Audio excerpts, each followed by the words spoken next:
What's up, fine folks? Welcome to a very special episode 25 of Double Tapped. I'm Jay. I'm Tanner. That was so much more energetic out of nowhere than what I was expecting. It's a very special episode 25. It is.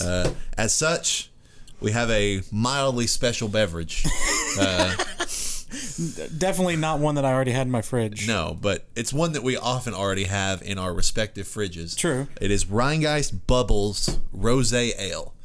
Technically a cider, however, inspired partially by a form of champagne, so therefore it is somewhat celebratory. You could say it's the champagne of beers. Well, maybe you could say it's the champagne of ciders. I'll take it. But it's good. Yes. It's one that we enjoy on a regular basis, and I'll read you the blurb. Oh, please do. A bright, dry, and lithe rosé ale with apple, peach, and cranberry for tartness and blush. Bubbles erupts with effervescence and evanescence. The band? Brings me back to life, you know what I mean? Can you name another Evanescence song? No. Can I? Oh, surely I can. Can I? Oh, I'm very disappointed in myself. Is the title of that album can't be Bring Me to Life, can it? Wake Me Up Inside. That's Bring Me to Life. Damn it. Why can't I name another Evanescence song? This is really going to bother me. I really like that album and then this next album, too. That's the album with her face. Yeah, and it's like black and blue. Yeah. My mom's going to be very disappointed in me for not knowing an Evanescence song. Sorry. Titles are hard. Will she be disappointed in whatever you've been playing this week? Good segue. So I have been playing some new stuff. Okay. As per usual, have been playing your NBA 2Ks and also your Tony Hawks. I've also completely dipped the toe back in and then back out of Wreckfest because I finished it. I finished Wreckfest campaign. It's the first racing game I've completed since I have no idea when. PlayStation 2 era, maybe. Not normally a racing game guy, but it's just fun. It's a good turn your brain off type game. I've tried 2 new games this week. One being Call of Duty Vanguard, which you knew about because you've also purchased it but haven't had a chance to play it yet. Correct. So I'm going to save most of that. We'll probably do a topic about... I might be prepared to review it next week. We'll see. Okay, yeah, we'll see. Maybe that's 2 weeks from now, but we'll definitely have some impressions. We'll do a deeper dive, yeah, for sure. Right now, it's Call of Duty. It's really, really fun. I've only played maybe like an hour or two of multiplayer, so I don't even have enough. I bought it literally yesterday, time of recording, so... Don't have enough experience in it yet to really say one way or the other. It is fun, though. I am enjoying it more than I enjoyed the Cold War beta, which is a good sign. But other than that, don't really have any impressions. A game I do have an impression on, or impression of, or for. Don't know what the right preposition there. Ghost Runner. I saw you said you were starting to play this. Yeah, so this is the game. It came out this year, but it was like February, March-ish, I want to say. I had talked about it on a prior episode briefly because I played like a couple hours of it. Gotcha. I'm curious to see what you think. Probably as far in as I got, maybe 3 hours or so. Yeah. Doesn't seem like it's a super duper long game. It's very Hotline Miami-ish. It has that sort of die, restart, go again, die, restart. If you don't know what Ghost Runner is, it is a first person, which is interesting. It's a first-person action game. You're playing as this character that I think is only known as the Ghost Runner, and you're just trying to work your way through all of these areas with enemies and, standard action game stuff. Could not tell you what the story has been. There was like a whole 5-minute thing of exposition. Didn't really pay attention. That tower thing? Yeah, and it's just like, okay, there's a bad guy, there's a good guy. One of you is probably going to turn heel at some point. It's fine, whatever.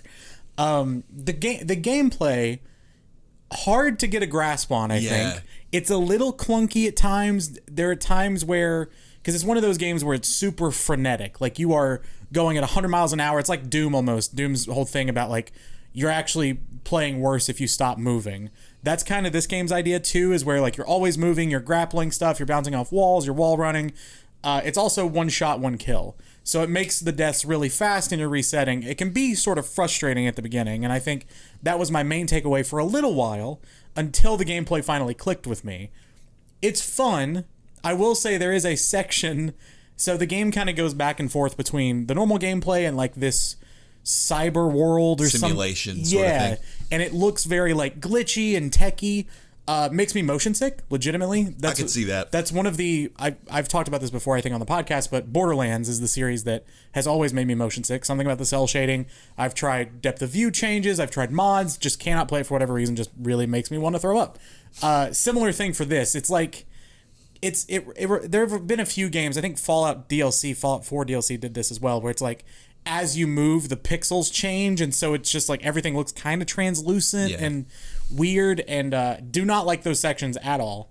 But the combat's fun. I wouldn't go as far to say it hits the quite like the Hotline Miami mark, because I don't think the combat is as easy to grasp. It also, the accuracy of the enemies is ridiculous. It is. Like, someone in chat joked that they have aimbot.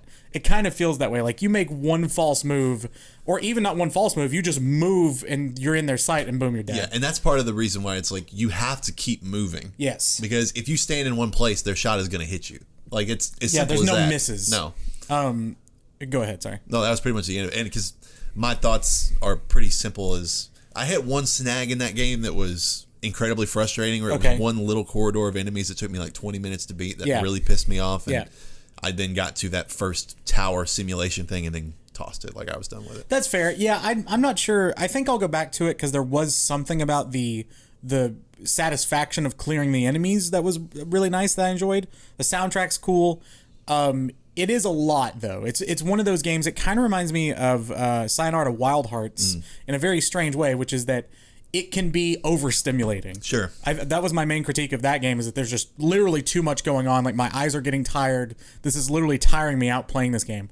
Kind of a similar thing with this, where there's just music's loud and you're moving at 100 miles an hour and you have to account for every little enemy and you can't even see the enemies sometimes, and then you have to account for, okay, I have to go here. I think this is one of those games where the first few levels are a really cool proof of concept, and I'm worried that the level and the way you have to run through the level is going to get so complex that I'm going to not want to play it anymore. Yeah, because the mechanics are, at least early in the game, oddly limited. Yes. Like, you pretty much run, block, and swipe your sword. Yeah, that's it. And that's it. Yeah, I really like the conceptual idea of this sort of mirror's edge with a sword. Yeah, it's a great way to put running through this corridor, swipe enemies, dodge bullets, move on to the next checkpoint. Yeah. I really like the idea, but something about the execution, frustratingly accurate gunshots in a one-shot kill format. It's bothersome sometimes. So I'm curious where I'll go with it. I don't see myself finishing it.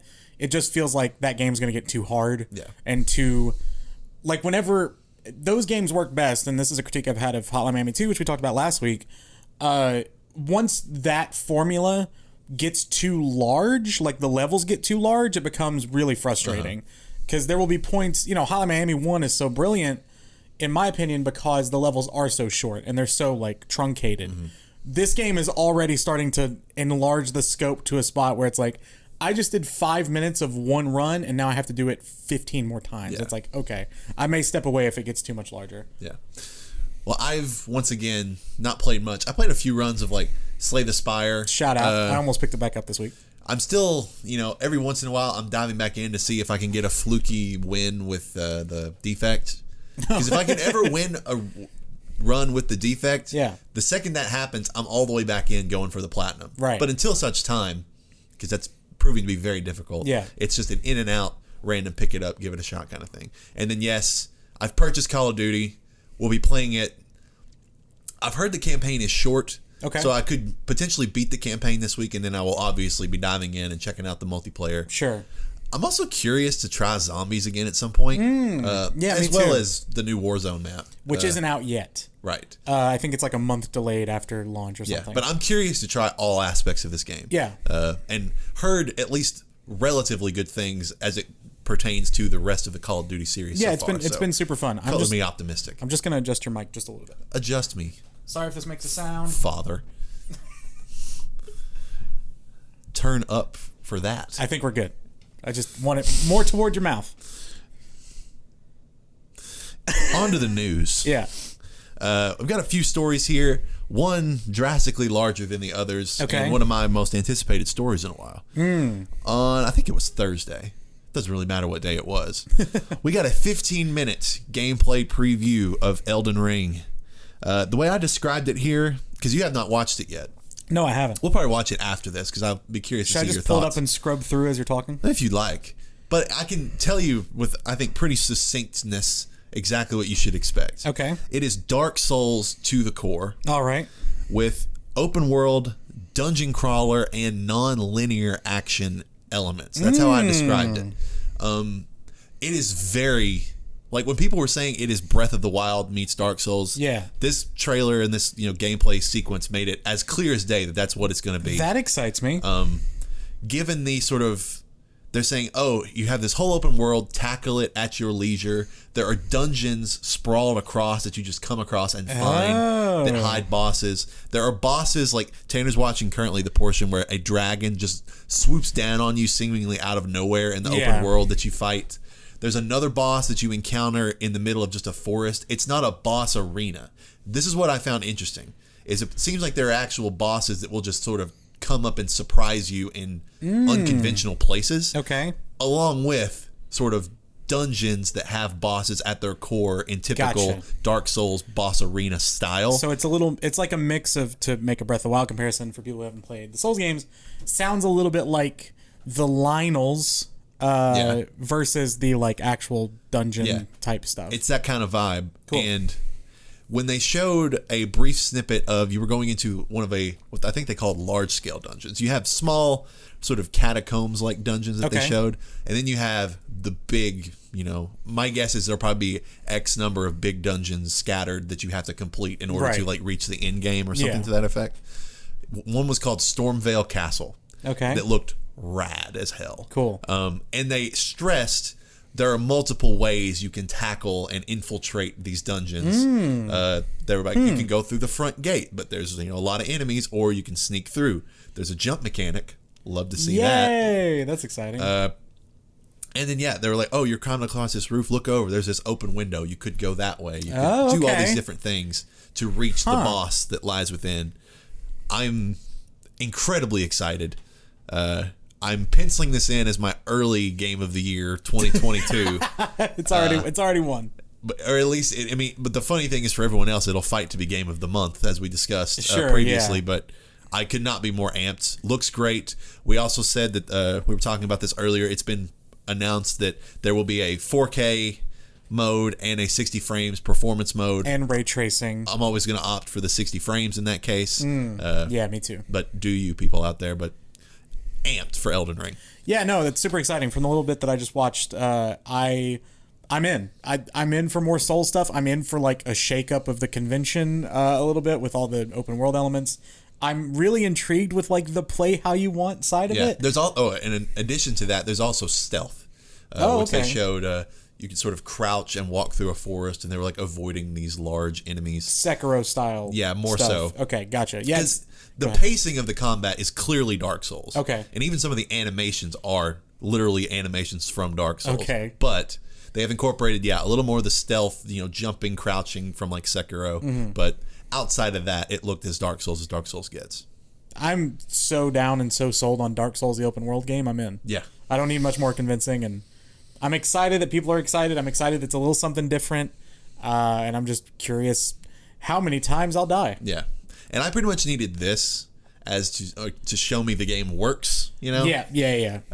I was, just, I think, understandably skeptical given, the newfound ambition of a game of this style, but made such more large. Yeah. But it looks fine. It looks great. Can't wait. Next story. Tanner might have nothing to say about, but EA has regrettably delayed PGA Tour 2022 beyond spring 2022, and that's all they said. Okay, so it's further out than they can even put a date on. It was originally slated for spring, and now it just says beyond spring 2022. I mean, not a surprise, really. I didn't even know that it had this date attached. No, I didn't really either. It seems, because this is their first PGA game in a while, right? Since Rory McIlroy. Oh, yeah. Shout out. So, it's been a while for them. They're going to have to relearn the ropes in a similar way to like 2K22 or whatever it's going to end up being. It's not coming out until spring next year when normally it'd be out like now. It seems like maybe, honestly, we always say that delays are good for the game at the end of the day. This is probably really good for the game because you don't want a half-assed return to form. That's probably why they delayed it. Because, if it were Madden, they'd probably just put it out because that's what they do. So, yeah, I'm glad that they're showing a little bit of caution with this. And, we'll see when we get there. And in a delay story that you might have more to say about. Okay. Overwatch 2 and Diablo 4 have also been delayed indefinitely. Yeah. What is going on with Overwatch 2? It is one of the most baffling stories, one of the most baffling games, I think, out there. Because if you ask most, or at least in the bubble that I'm in, the streamer bubble of friends and stuff that I have, most people are like, this game is pointless. Like, why are we getting Overwatch 2? We don't really need it. A buddy of mine, Pikachu, I think, she tweeted, like, they can just keep them at this point. Like, we don't need them. It's fine. Yeah. Which Overwatch 2, from most people's perspective, we've talked about this on the podcast as well, feels like a bit of a money grab. Feels like, oh, hey, we know you like Overwatch, even though that multiplayer is fine. We're going to put it out again, so you have to pay us $60 again. Which, you know what, whatever. But I'm curious as to the indefinite part of it. Yes. Something did happen at Blizzard. Did that affect anything? Did all of the, I'm assuming there was reshuffling of corporate structure. There's probably still ongoing lawsuits. I'm sure people left. Yeah. Oh, yeah. I'm sure people. Yeah. In protest, of course. So if you don't know about that, we've covered that on the podcast as well. But basically, a quick summary is that Blizzard was a frat boy culture. Yeah, incredibly toxic. Especially toward women. And and then they possibly shredded evidence, and like there's a lot of bad stuff going on at Blizzard. So I don't know if that has muddied the waters for them, where it's like, you know what, we can't even release a game. I don't know. I'm curious to see what the reception of these two games are, because I personally, my view of Blizzard has been tainted so much because of this, and really because of Overwatch being so clearly a money grab type situation, or Overwatch 2 I should say, sorry, with Overwatch 2 being announced and not really bringing anything new to the table, they almost seem colder than Activision itself to me at this point. Sure. Because I'm not as invested in their products, I should say, but I'm curious to watch it from an outsider's perspective. Obviously the people who are excited for it. It always sucks when a game gets delayed, but hopefully this maybe will give people time to reevaluate their fandom in Blizzard anyway, given all of the stuff that's happened there in the last year. Yeah. And then the final story that I've got for you today. In a very oddly low-key announcement, Spider-Man is coming to Marvel's Avengers on November 30th. Do you know how this was announced? No. It was announced as one of the pop-up announcements when you log into the game. Oh, really? It was like, wow, events happening this month. Yeah. And it was like, here's, X dungeon and Y event. And it's like, oh, Spider-Man is coming November 30th. Which, to give people context, the last person that they added, Black Panther, right? It was like an E3 announcement. Yeah, it was around at that time. Some conference. Yeah. So this is more your wheelhouse. What do you feel about this? I feel... Because you've played Avengers for people's... I mean, having not seen any gameplay as to what Spider-Man would even play like, it makes me wonder, A, will it even, play well? B, will it have any sort of associated story elements? And I believe they said that it would have a small sort of single player, a few missions to get you up to speed with what it is like to be Spider-Man. And my ultimate question is, and I assume that the answer is no, is does this have anything to do with other Spider-Man video game properties at this point? I was going to ask you the same thing. Is this related to Insom? And I assume not. I presume not as well. But I feel I'm going to be compelled to at least jump back in and try it. Is it paid or is it free? I assume it's free. I've heard nothing to the contrary. Okay. The only wrinkle is that it's PlayStation exclusive, as has been touted in the past, which, that's a whole other can of worms we could get into. But I have a PlayStation. So that's where you play the game. That is where what's their slogan? Best place to play. Yeah, there you go. So I'm moderately interested. Yeah, this is probably the closest they'll get to pulling me in. I don't know if I play it, because I think it's on PlayStation Now, or it was maybe at one point. I think it still is. I think it's one of those limited run through whatever date. So now would be the time for me to pick it up, I guess, if Spider-Man's in. Because I've talked about it at length that, or I think I've talked about it on the podcast, that Spider-Man's really one of the only Marvel characters that I've cared about my entire life. Yeah. It's not like an MCU thing. I just love Spider-Man. Not to the level you do, but he's my second favorite superhero, I'd say. Yeah. Who's your first? Batman. Okay. So it's just flip-flopped for me. Yeah, gotcha. So, this, I love Spider-Man stories. I would be interested to see... I guess the real selling point for me would be his interactions with characters like Kamala Khan and characters you don't normally see him interacting with. That being said, I don't know if it's enough to fully pull me in. We'll see. And as I've said, single player of Avengers, surprisingly fun and good. But that's not what this game was meant to be. Right. And all the auxiliary stuff that I've barely ever touched, I still don't foresee Spider-Man, my beloved Spider-Man, being enough to drag me back into all that. Right. It's like a live service thing, right? Although, now that I'm thinking about it, that they might be able to tempt me into going for a few new skins for Spider-Man. I could see that happening. Yeah, that's fair. But with that being said, that is all of our news. See, I knew it was coming tonight. You did. Jay, it's been a few weeks. We haven't done this in a while, so I thought we would, if I can get the pictures, we would do crazy stuff I saw on ResetEra. We haven't done this in a while. So going back to my favorite thread on ResetEra, what is your controversial gaming hot take? I love it. Or whatever it's titled.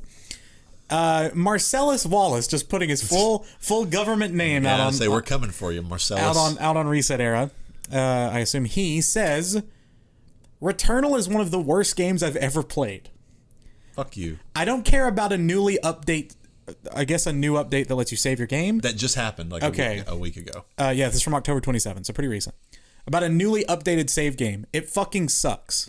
That is literally the only critique he lobbies. Is just Returnal is bad.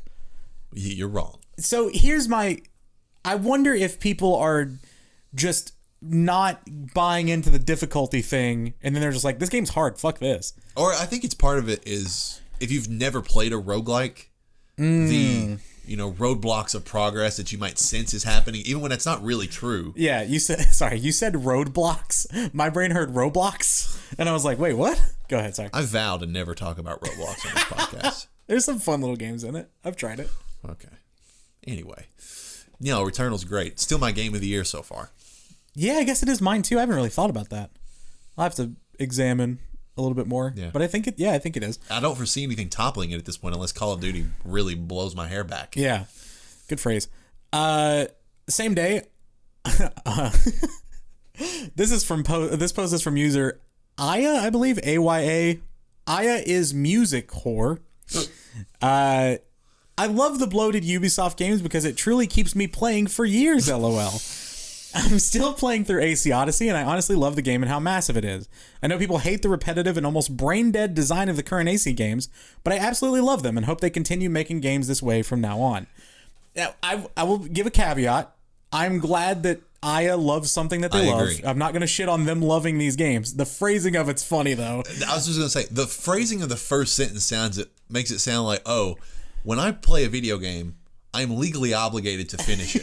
Yeah. Ubisoft games are so large that they occupy me for a long period of time in my indentured servitude towards this game. Yeah, see, I love AC Odyssey too, but the rationale of I love that they give me things to do, and I get it, but when the things to do are just taking over the same camp 100 times, it's like, okay, we have different takes on games. This is the one that made me laugh. I was looking through these as we were waiting for our food at dinner. Baphomet. This Friday. Simple one sentence take. Battleborn was more enjoyable to play than Overwatch. Now here's my one sentence take. Yeah. I don't remember what Battleborn plays like or what it even was. I tried the demo. It was like the Gearbox Overwatch. Wasn't it like a MOBA kinda? Kinda. So it was a first person shooter, I think, or like a first person action game. But the catch was that it was set up more like a MOBA. So the character selection stuff and you had lanes and stuff, but I think it was just a shooter. I played once and was like, yep, this is just worse Overwatch. Gonna go back to Overwatch now, bye. Also, it's like, your game is titled Battleborn. Are your protagonists named Deacon St. John and Aiden Pierce? Yeah, true. This post is from Renteka Bond, assuming I'm pronouncing that correctly. So this was a reply to a reply. Great. So the original post was something like, FromSoft games should never have difficulty options. Okay. Someone replied, or you could just not, basically shaming anyone who isn't hard enough to get through the Dark Souls games or whatever.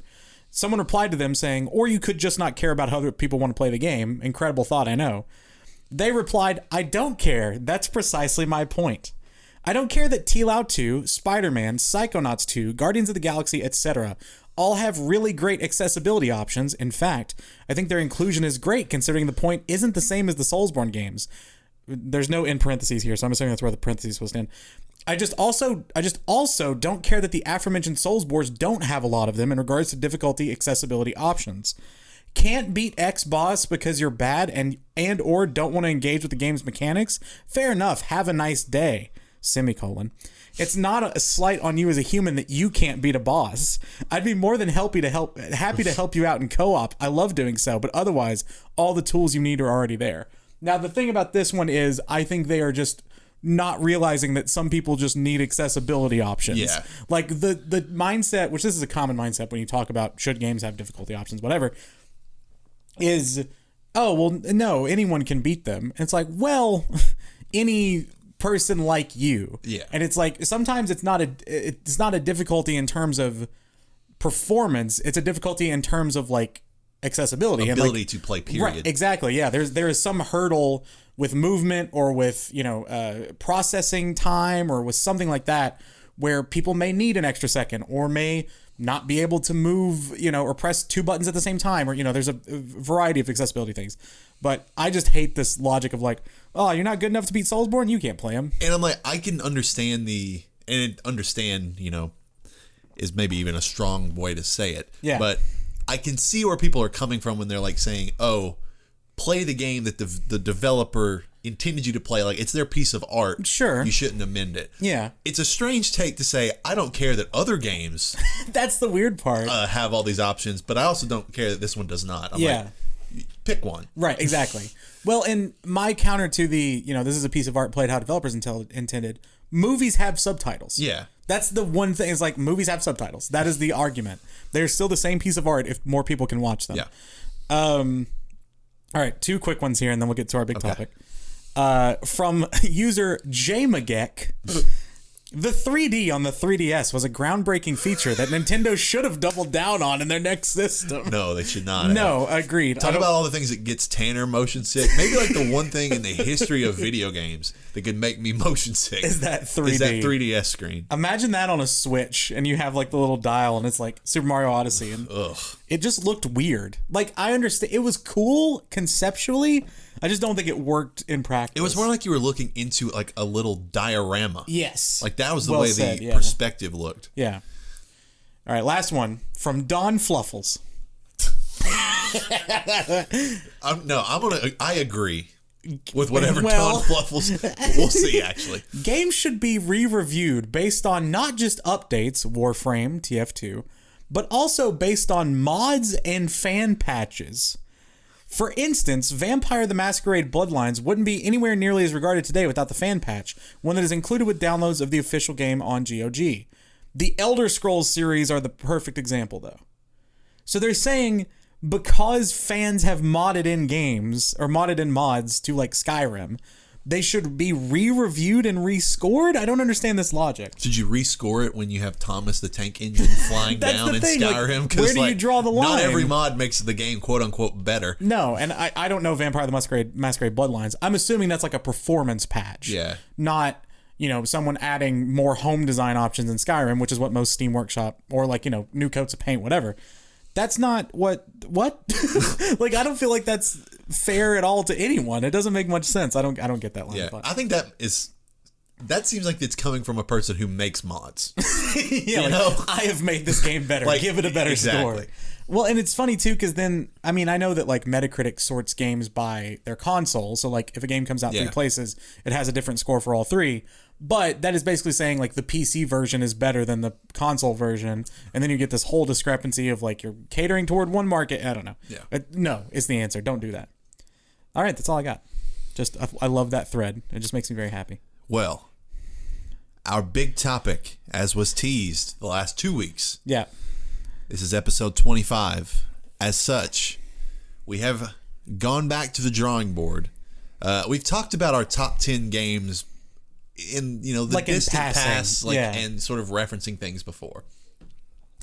But for this episode, we have each put together our, at least at this moment in time. Yes, that's a good point. Our top 25 games of all time each. Yes. How do you want to... Okay, so a couple things. Sure. One, as Jay alluded to, this is how I feel today. This is a living list. This could change, not drastically, but games could move up or down a couple spots. I spent a lot of this morning really going, is this game better than this game? Or do I like this game more than this game, etc.? And you will hear me at times acknowledge some games that... I feel like some games are locked in where they are. Okay. Other games have potential to move up or down. Yeah, same for me. Totally same for me. And some games, people may compare this to my games of the decade list, which that was a good starting form for this. And some stuff has just moved as I've gotten further away from them. That's just the way it works. You said you also had honorable mentions. I do. And I want to say one more thing, which is this is a neither completely subjective or objective list. I'm the same way. I have given some games a little more credit because I think they are objectively great. Yep. Versus some others that I just love personally. Yep, I'm the same way. And I'll sort of explain my justification for each game briefly as we go through. So how do you want to do it? I'd say we start respectively with I just give you all of my honorable mentions. Okay. You can give me a bunch of yours, and then we'll move into alternating one by one. Oh, and one more note. Yeah. There will be some crossover. Sure. Do we just talk about it, whoever says it first? No. I propose that because the list is so long, it would be confusing, that we just go in order, and you talk about a game when it's your turn. I'll talk about it when it gets to my turn. Okay, all right. You know what I mean? Yeah. So. Or we could talk about it whoever gets to it second. If we want it to be more conversational. That's true. So we could just say, like, you could just be like, oh, I have that in my list. We'll get to it. So instead of getting it, like, okay, fair enough. All right. Your honorable mentions. So, and a few of these are I have to give justifications even for why some of these are not on my actual list. If you're listening to this, if you're watching this, do this yourself. We would love to see your top 25. Fun. No joke. It's very fun. Also, you will realize very quickly how few 25 is. It's not a lot of games. My first honorable mention, The Last of Us Part 2. Whoa! Here's why. I have not yet properly crystallized my thoughts on this game. I love it. It's great. It will move into my top 25. Holy shit. Okay. But I'm not ready to definitively place it somewhere. Wow. So I'm giving it an honorable mention. Okay. It's an amazing game. I understand your logic. But it's like, I don't know. It's one of those games that is so objectively good and is subjectively great. Mm-hmm.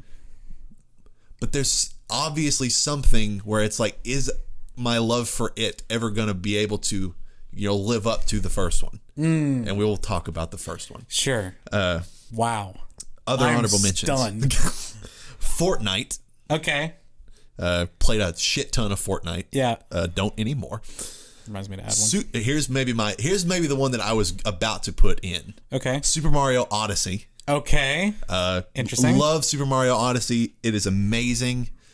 We will talk a little bit more about Mario, I assume, with both of our lists. Yeah, we will. Another one, though, Super Mario World, also on my honorable mentions list. All right. It's my favorite 2D Mario. Yeah. But to say that my favorite 2D Mario did not make the list is, saying something. Wow, this is interesting. Hollow Knight. Oh, that should go on my honorable mentions. That's a game I just didn't mention. God love Hollow Knight. It's so good. My favorite Metroidvania ever, probably. Can't sing the praises of that game enough. Batman Arkham Asylum. Okay. On my honorable mentions. Like, what's about to be on this man's list? Love Arkham Asylum. Started off one of the most influential series of games for my personal taste. Ever. Tony Hawk's Pro Skater 1 through 4. Okay. Couldn't decide. Love the original series. You'll hear more about a little bit. Interesting. Okay. Far Cry 3. My favorite of the Far Cry series. Good shout. Call of Duty World at War, which was my introduction to Call of Duty as a series. Right. Love has one of the best single-player missions, specifically one mission. Okay. And really solid multiplayer. Call of Duty Black Ops. Hey, shout out. I played that one. When Call of Duty started to get weird. And they've sort of not gotten as weird since. But Black Ops 1 was really, really amazing. Yeah, I like how weird they got. And then Tiger Woods PGA Tour 2004 through 2006. One of my favorite, nostalgic series of games. All right. That's all of my honorable mentions. I'm shocked by some of these. Okay. I have a few more honorable mentions as well, or I have a few honorable mentions. To start on ones that you touched on already, Hollow Knight, great shout. Don't know why it didn't come to my mind, but should definitely be on the honorable mentions. Tony Hawk's Underground, I'm just going to put there. Spoiler alert, none of the Tony Hawk games cracked my top 25, but again, deserve a shout. So my other ones that I already had here, Minecraft, a game that I think is super influential, a game that I loved. I don't feel as much of an emotional attachment to it as I do a lot of these other games that I'm going to mention, but just a super fun time. Peggle 2, a game that I absolutely adore. I'm in. Peggle 2 is on my honorable mentions. Yeah, I should have brought that up. I think it's better than the first Peggle. I think it's one of the best little arcade games ever. A game that I was frankly a little shocked and maybe on another day would make the list. Rocket League. Really? I absolutely love this game, but I just don't... It's so one note, I think, is the only thing. Is so like the one note's amazing, and it's still. I mean, you saw it when we came in. It was on my recently played on PC. I'm really fascinated to see your list. But I love it. I do really love it. The Witness. Okay. Also, just barely didn't crack. Is one of my favorite puzzle games of all time, but not enough to make the list. Hades. Oh, wow. Also didn't make the list. Nice. I was torn between a few Supergiant games, and so I just couldn't pick one. Funny enough, a game that used to be in my top 10, Don't Starve, is now on the outside looking in. A game that I loved and lived the worlds of. And then very quickly, Guacamelee on the outside, just barely, and also Celeste, just barely on the outside. But two amazing games with amazing gameplay, amazing soundtracks, and some wonderful experiences. All right. So, I guess I'll kick it off. Yeah, go for it. My number 25, Assassin's Creed 2. Okay. I have, and it's the only Assassin's Creed game on my list. It's the only Assassin's Creed game that I'm going to give this level. It's like none of the other ones are on my honorable mentions. This is the one that I am the most purely nostalgic for. Okay. It was my introduction to the series. I did not play Assassin's Creed 1 before I played Assassin's Creed 2. Yeah. And you don't really need to. This is Ezio at his most charming. Mm-hmm. The history of these games at its most interesting. You know, you get to bounce around between Florence and Venice and Rome. And I love Italy and Italian history, so it just spoke to me there. Yeah. The gameplay was actually fun. Going back and playing the first one, I'm like, this might have been the best sequel ever, and it's way up there, at least at the time. Oh wow! Yeah. The jump from 1 to 2 is just drastic. Yeah, because I never played 2 because 1 didn't really do it for me. I've played 2 like 6 or 7 times. Oh wow! Wow. I played it when when I first played it. I don't remember how long ago that was. Probably played it again. Played it on PS4. Platinumed it on PS4. Wow! Like I've played this game a lot, and it's the one Assassin's Creed that for some reason I'm oddly tempted to go back to from time to time, and have gone back to it more than I've gone back to Brotherhood, Revelations, Black Flag, all the rest of the ones that I actually give a shit about. Right. So, Assassin's Creed 2 is my number 25. All right. I forgot one more, and I was just checking that it wasn't on the list because it was in and then out and then in and then out. One more honorable mention that I forgot is Portal 2, which is one of the greatest puzzle games I think of all time. But just at one point, this list became favorites over best. Sure. And I think that's kind of where it won out. I think Portal 2 is amazing. And again, I haven't replayed it. If I were go back and replay it, it might crack the list again. Yeah. It's been as high as Yeah, because Super Mario World is better than Assassin's Creed 2. I'll say that. Sure. But all right, number 25, we are starting with maybe the most predictable game on this list. My favorite sports game of all time, NBA Street Volume 2. All right, yeah. I think most people would agree it's the best of those games, even though I have a very soft spot in my heart for Volume 3. 2 is just where it's at, and not only playing it as a kid, playing it again in high school, we had sort of the Smash, shout out to Smash, did not make my list, but another Smash Brothers Melee. It's another one of those games where it's just like has lived forever, and I really love that aspect of it. Number 24 for me. Yeah. Tony Hawk's Underground 2. Okay, I was between 1 and 2. For 2 is my favorite of the whole series. Yeah. Because that story mode is so stupid but fun. With Bam Margera. Bam Margera and Tony doing the weird like competition between the two teams. Yeah. And the dude with the braces and the hat in the wheelchair bullying you. Yeah, exactly. Doing all this dumb shit, you know. The role reversal. Grinding off of cannons in Boston. Like, again, Boston's the one map that, like, sticks with me from that game. Like, doing, like, a half-pipe transition onto the ship where the Boston Tea Party happened. Like, such stupid shit. Being able to get off your board and, like, when you get mad, there's like the anger meter in that game. Meter, it's like, yeah, it's so good. That game is just the Tony Hawk series, but like take a lot of the boundaries that the first games had away. Yeah. And you get this really stupid, hilarious, fun game. That game is itself at its campiest. Like, absolutely. There's one mission, I think it's in Boston, where you have to like you have to steer someone who's in like a gurney at one point, like from the ambulance to the hospital or something. It is. It's like, oh, it's so good. It's so stupid. I love it. I love both of those games. Number 24 for me, a game that I kind of went back and forth of like, do I love it enough to put it on my list? I think I do. Grand Theft Auto 5. Wow. Okay. I think it is probably the best of if I take all my nostalgia away, I think it is the best Grand Theft Auto game. I really loved the single player, and I loved the multiplayer for its time. I kind of like Minecraft, like you mentioned with Fortnite. Like, there are some games where I think I have to give credit to how many hours I spent in that game. Now, PUBG didn't make this list, but like, you know, it's one of those it's a time period game. Sure. Where like at a certain point in my life, I was playing GTA 5 all the time. Yeah, exactly. You know? And so, you know, respect. I am super excited for when GTA 6 comes out in 2030, and it'll be great. But yeah, credit where credit's due. I think that's the best GTA, and I like the Grand Theft Auto series a lot. Number 23, Spider-Man, Miles Morales. Wow, okay. Now, we've talked a lot about how we think that the better of the two between Spider-Man PS4 and Spider-Man Miles Morales is Spider-Man Miles Morales because it is the more concise, more streamlined, arguably a better, more personal story. Yeah, better told story. There's a lot of aspects where Miles Morales trumps the original. Yeah.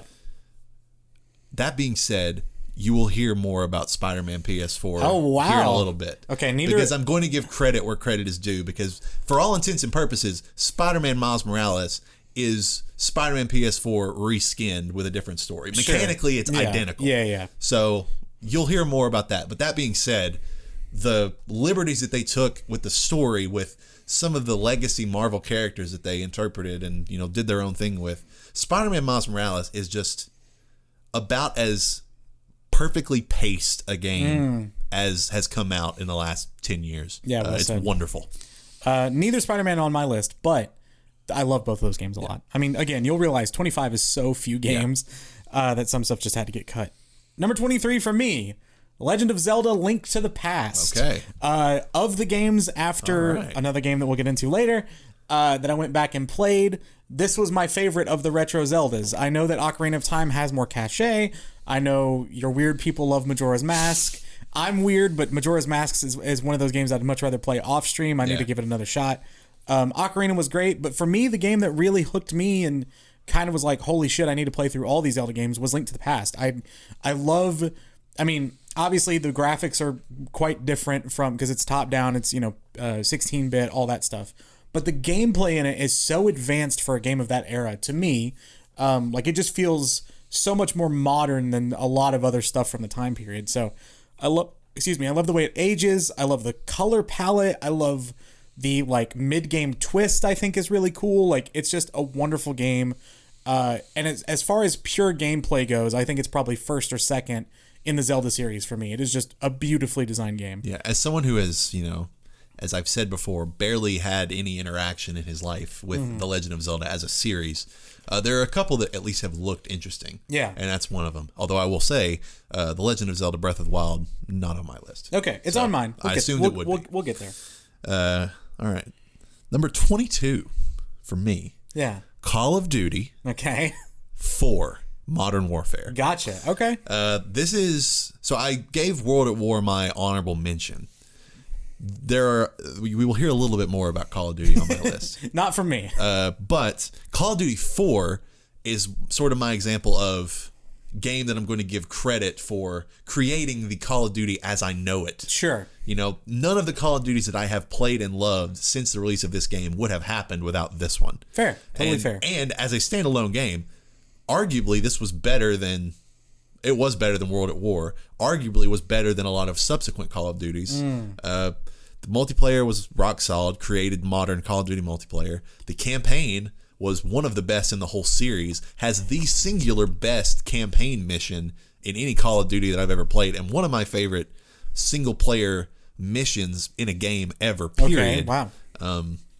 Call of Duty 4 is the Iron Man of my list. It started it all of one of my favorite game series ever. Totally fair. I do not have Call of Duty on my list anyway. Which is understandable. Yeah, I don't have the same attachment. Number 22. This is... I'm going to bet not on your list. Papers, Please. Definitely not. Which is... although it's a cool game and a cool concept. A wonderful indie game. If you don't know the idea of Papers, Please, it is basically you are working as a border crossing agent, I guess, in sort of like World War II era Europe. You're in a country called Arstatska. All the countries are fictional. And basically you have all of these... you are approving passports, basically.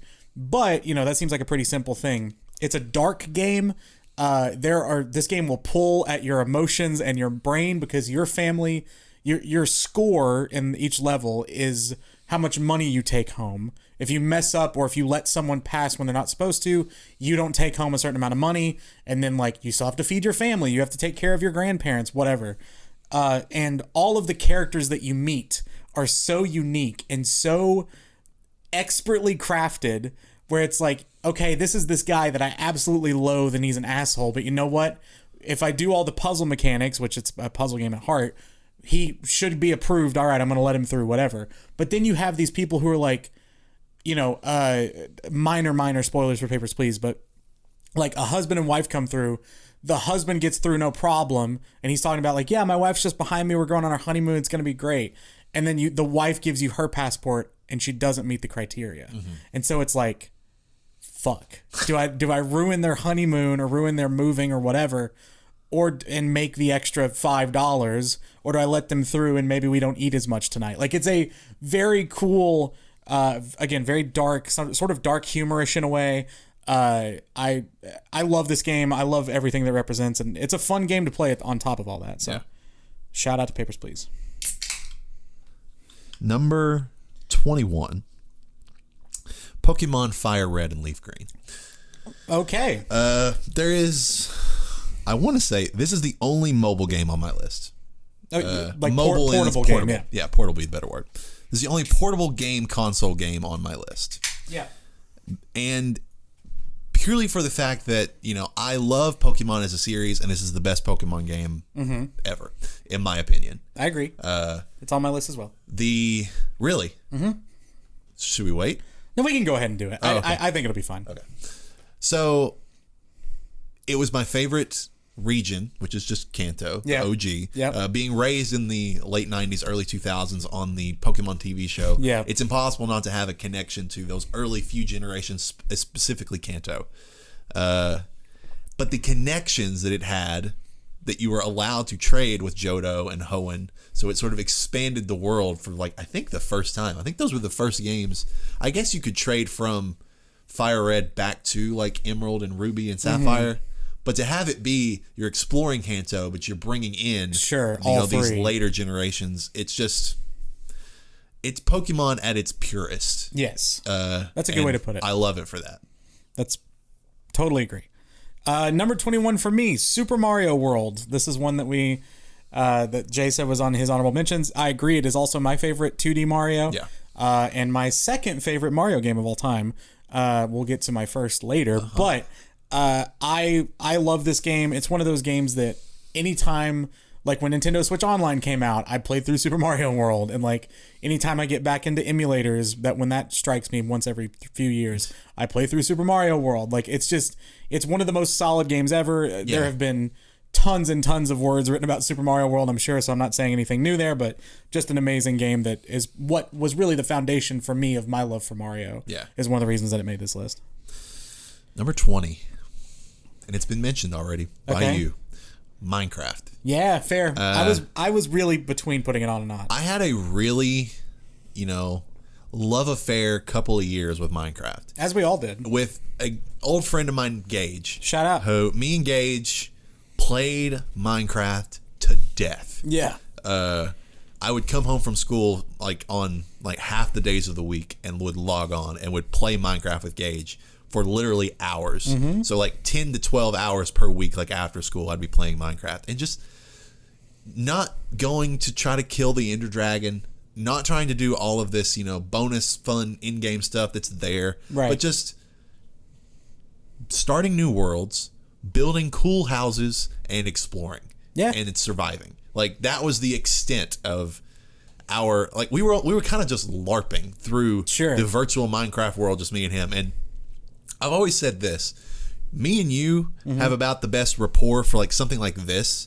You could just talk to each other about certain things. Mm-hmm. Me and him had a rapport where we were just making each other laugh our asses off playing that game. Yeah, that was hard to replicate with any other gaming experience ever. Yeah, that's awesome. Me and him had 2 games, Minecraft and Halo Reach. And shout out. We just had this dumb banter the whole time that was really fun. So I have a lot of nostalgic connection, and one of these days I'll probably just dive back in, and it always makes me feel that same way of taking me back to those snow days and stuff where I was just hunkering down playing Minecraft. Incredibly nostalgic for that game. So. Yeah, it's great. I think at one point you all invited me to your world and I hung out for a little bit. Yeah. And there was so much shit that was inside jokes that I was all right, this is fun. I don't know. My number 20, another game for me that is very nostalgic, Halo 3. Okay. This is one of my favorite shooters of all time. I've actually heard good things about the Halo Alpha, by the way, that was out. The new Halo. Anyway, Halo 3 to me is the pinnacle of my sort of snow day game. This was in middle school. I was 13, 14, whatever. Or no, I was probably younger than that, 12, 13. And me and my buddy Hayden and so many friends of mine, we would just play this game to death. I was super into Forge maps and just every little bit of this game I ate up with a spoon. I don't think it's... a lot of people refer to it as the best Halo. Between that and 2, those are the ones you always hear. Yeah. I love the single player. I've played through it a few times. Definitely more nostalgic just for the multiplayer and the maps and the Forge and all that kind of stuff, Oddball and shit like that. Just weird game modes. That was the game to me that really opened up there are so many games within this game. I could go play the single player. I could go play regular multiplayer deathmatch. I can do, just swords and sledgehammers. You can do all this kind of stuff. And I think it's a really special game. I have so much nostalgia tied to it. And even going back and playing Master Chief Collection, all those maps are just buried in my brain. Yeah. I could draw out the entirety of the pit right now. Yeah. And so, those kinds of experiences are special. Yeah. As a shooter lover, I really respect and enjoy Halo on the few times that I get to play it.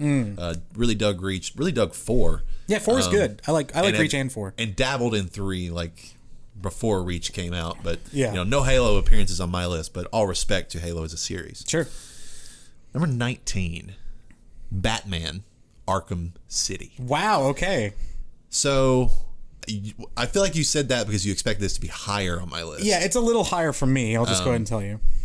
I've talked about this, that there's a little bit of a disconnect between me and the Arkham series now, where I think a lot of games have just supplanted that series. Sure, yeah. It's rock solid, but I've had my specific complaints about the series over time. That's fair. But Batman Arkham City was by far the pinnacle of the series. Had all the combat, in the, counter, hand-to-hand fun that you liked. Mm-hmm. Was the nice Predator combat, no Batmobile. You'll love to see it. Thank goodness.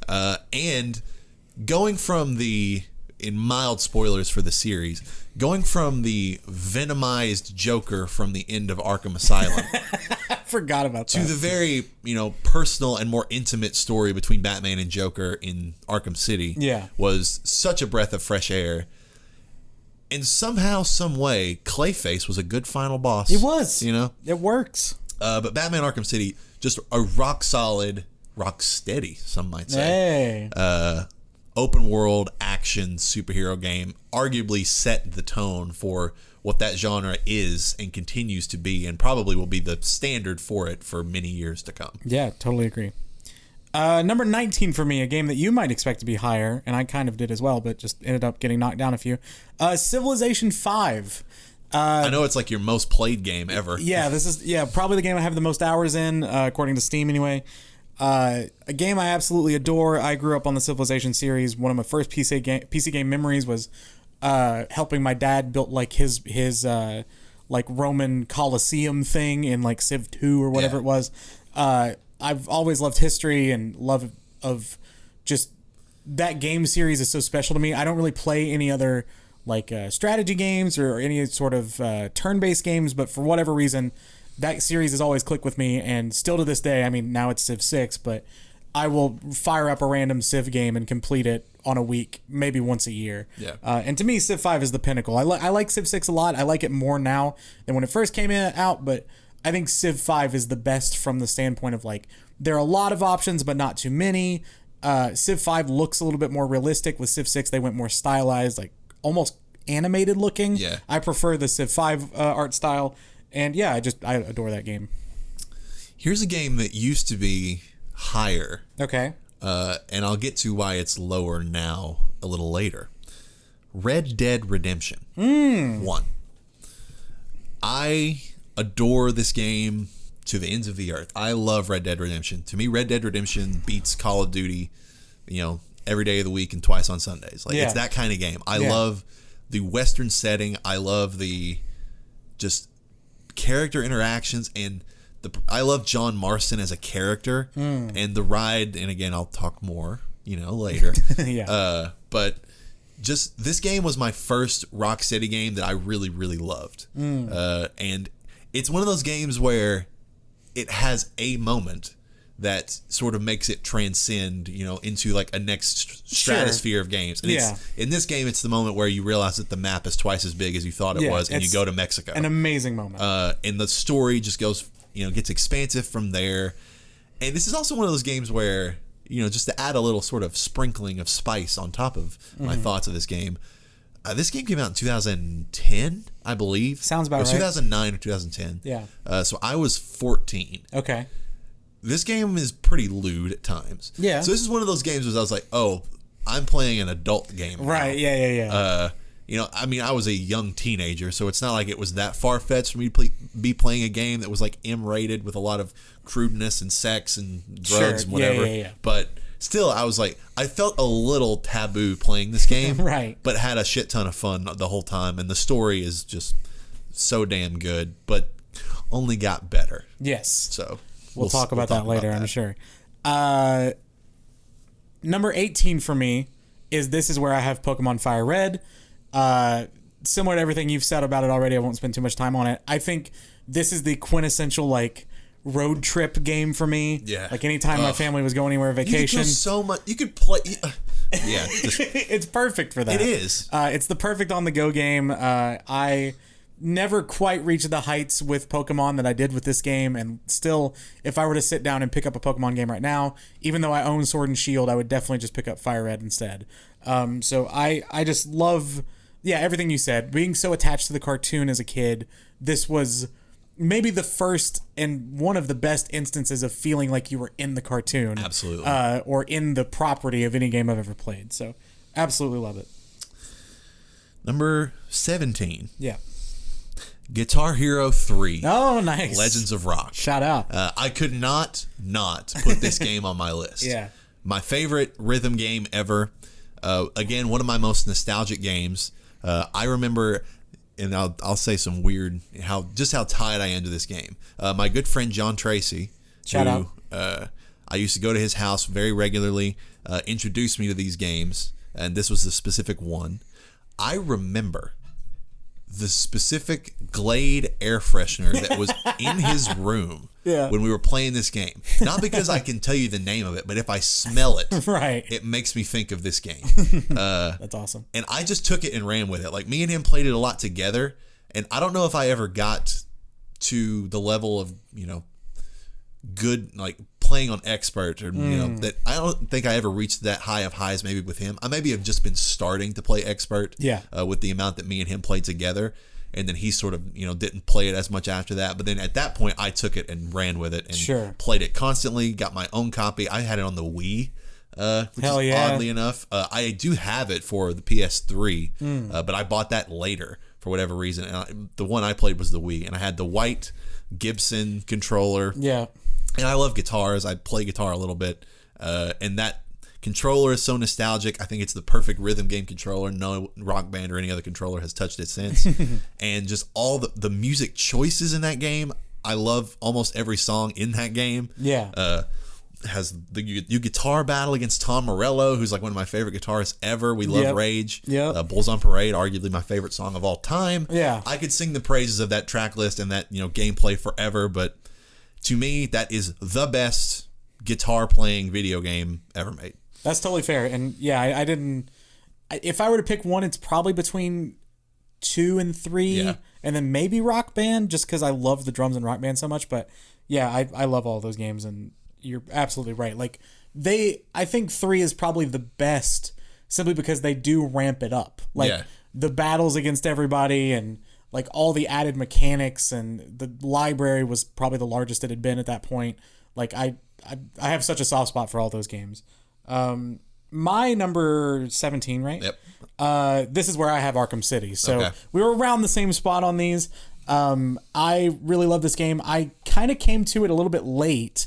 I didn't play it initially when it came out. I played it probably a couple years later. I played Asylum and City both. This was before the remaster, but I just was one of those games I'd always heard a lot about. And obviously loving Batman, I just never gotten around to it for whatever reason.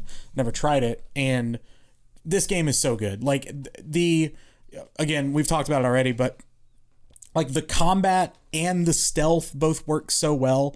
I like stealth more now than I did when I played Arkham City, for sure. Because as a kid, I'm just like, I don't want to hide. I just want to go beat everybody up. See, I always loved it. Yeah, so it took me a while to really get into stealth, but even in that game, I'm like, all right, I'm sneaky Batman. Like, it's so easy to put yourself in the shoes of Bruce Wayne in that game. And I love one specific thing that I think gets called out a lot, but is still something that I absolutely adore, is the freeze fight. I think that's one of the coolest boss fights in games ever. It's awesome. If you don't know about it, just a little bit of a spoiler, I guess, but in Arkham City, when you fight Freeze, you have to take him down in a number of ways. And you have gadgets, you have regular combat, you have stealth, all that kind of stuff. But you have to take him down like 3 or 4 times, whatever it is. But each time you take him down, he basically remembers, and then you can't use that way again. Yeah. So it really forces you to be creative, to think on your feet, and that realization of, oh my God, it's not that he stops this particular thing, it's that he remembers what I do, was so cool. And I was like, wait, the game remembers what I do? That's so cool. So yeah, that is one of my favorite boss fights ever, and just a game I love. Number 16. And here's where, my true love for the Mario series kicks in. Okay. And this is the only Mario game on my actual list. It's at number 16. Super Mario 64. Right, okay. If I had to crystallize my early gaming experience down to just a handful of games, maybe the one that meant the most to me and was the most formative for learning how video games worked, period, was Super Mario 64. Fair. I would go to my cousin's house who had an N64 and would just randomly bounce around like some of the levels, not grasping that, I'm supposed to collect all these stars to beat this game. No, it was, I can jump through this painting and then hop around this little world. I have since played Super Mario 64 again, like on DS, and then later, I think on it's been re-released like so many times. But I've played Super Mario 64 probably 4 or 5 times. Sure. And it's just unceasingly a great, creative, innovative platformer that was just so fun and so Mario. Like, to me, that is Mario. You're going in Peach's castle. You're building up to fight. It's just Bowser. There's no gimmickiness. That's Mario at its purest in 3D form, with a castle that is just so riddled with hidden stuff. Yeah. And that was another thing, was the exploration and finding things that you would have never expected to find, especially as a young kid. Right. The sense of wonder in that game was about as high as any other. So I love Super Mario 64. I will say, not on my list. Really? I love 64 to death. I share a lot of the nostalgia you do for it. I think going back has made me like it a little less, simply because I think other games age better. Yeah, but sure. I mean, I still love 64. It should have been on my honorable mentions, but I didn't want to spoil. In the same way that like, it's really impressive with those N64 games, specifically with Super Mario 64 and Ocarina of Time, the way they were able to translate the feeling of Zelda and Mario to 3D so effortlessly. I think that's something that gets overlooked. Yeah. Because, we just kind of go back and we're like, oh, yeah, that was the next step, obviously. But when you really examine it, it's like, how do you make something that was 2D feel the same or feel connected when it goes 3D? Like, that's incredible. And so those are both just incredible feats of gaming. My number 16, Uncharted 3 is the only Uncharted on my list. Really? Yes. Okay. Simply because this one is maybe my most like fluctuation-y. Sure. I haven't replayed Uncharted 3 in some time since the remasters came out. I also haven't played Uncharted 4 again since it came out. So with that being said, there's a possibility that I'll like 4 more now than 3.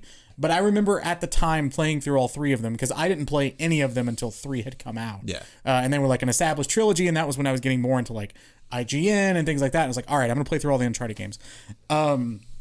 At that time, 3 was like the pinnacle of that series for me.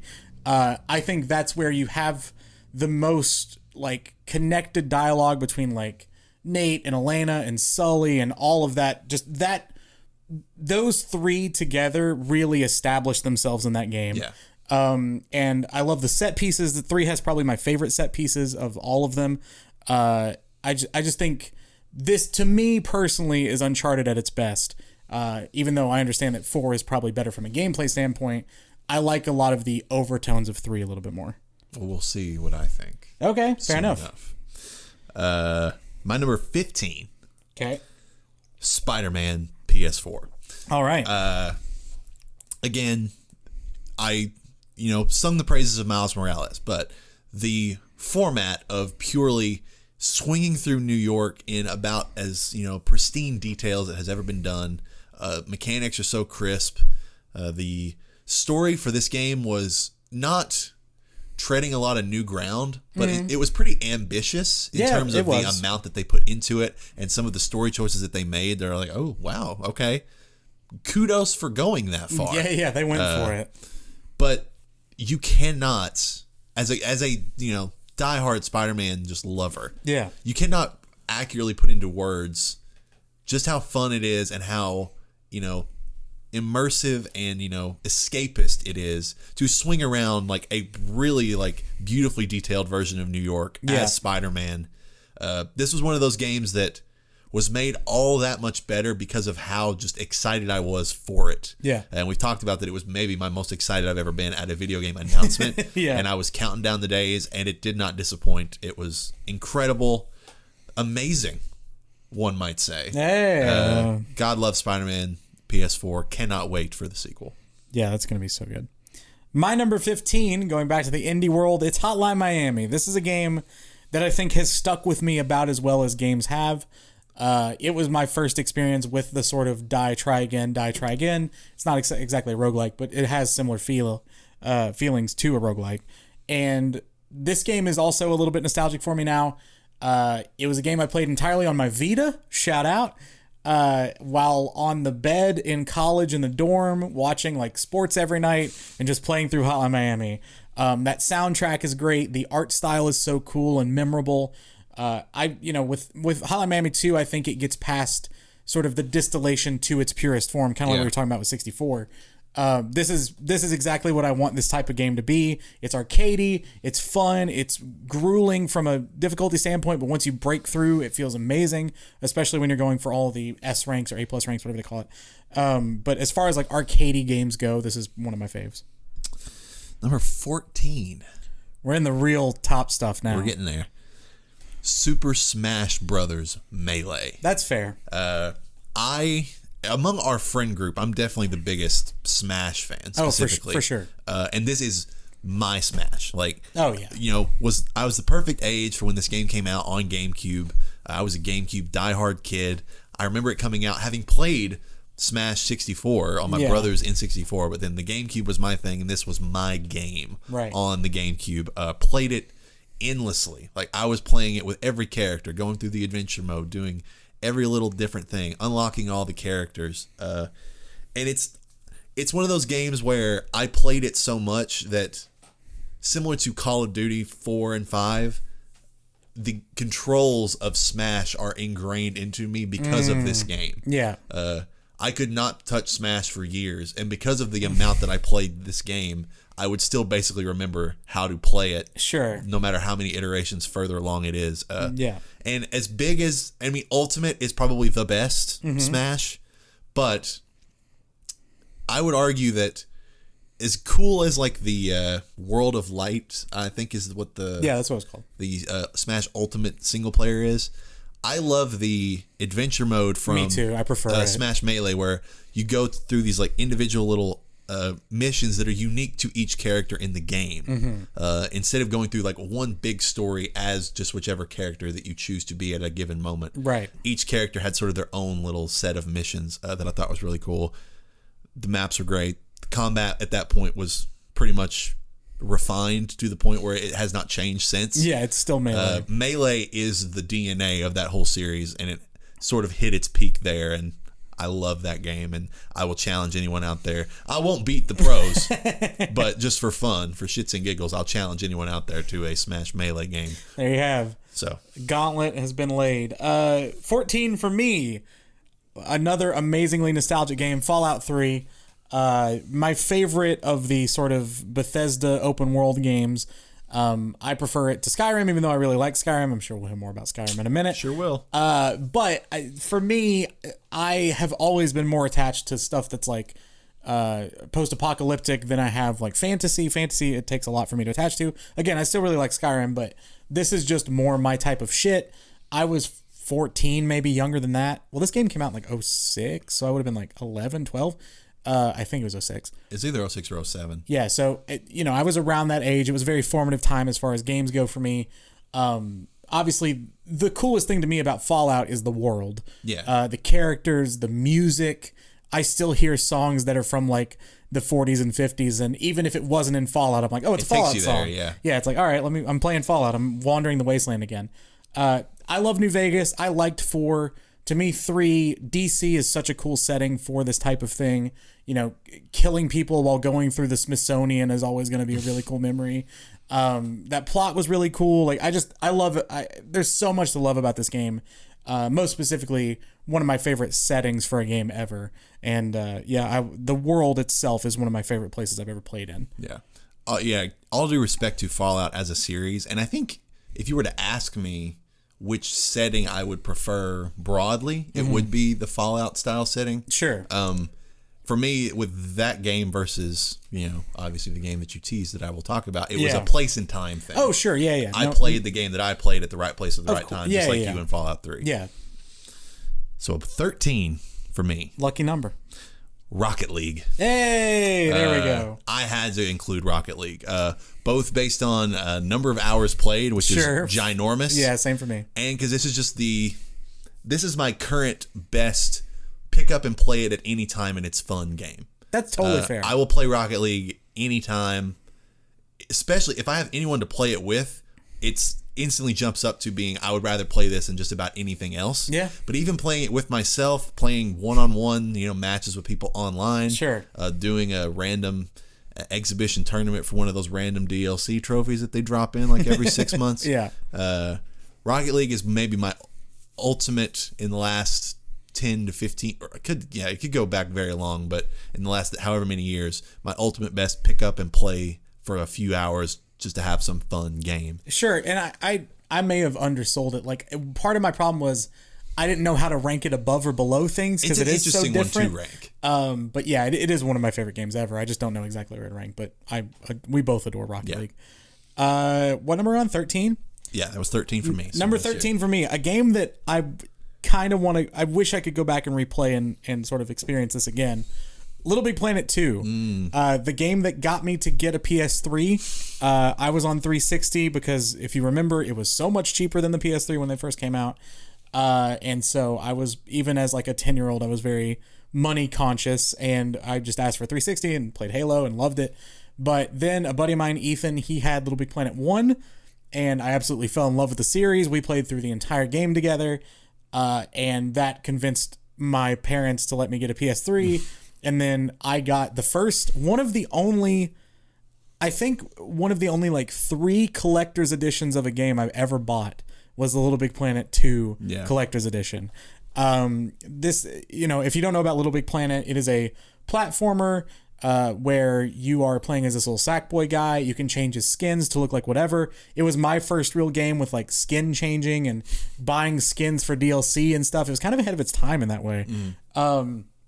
But I loved all that. I loved the theme packs that would come out with the DLC. So like when the Ghostbusters skins came out, there was a Ghostbusters level pack.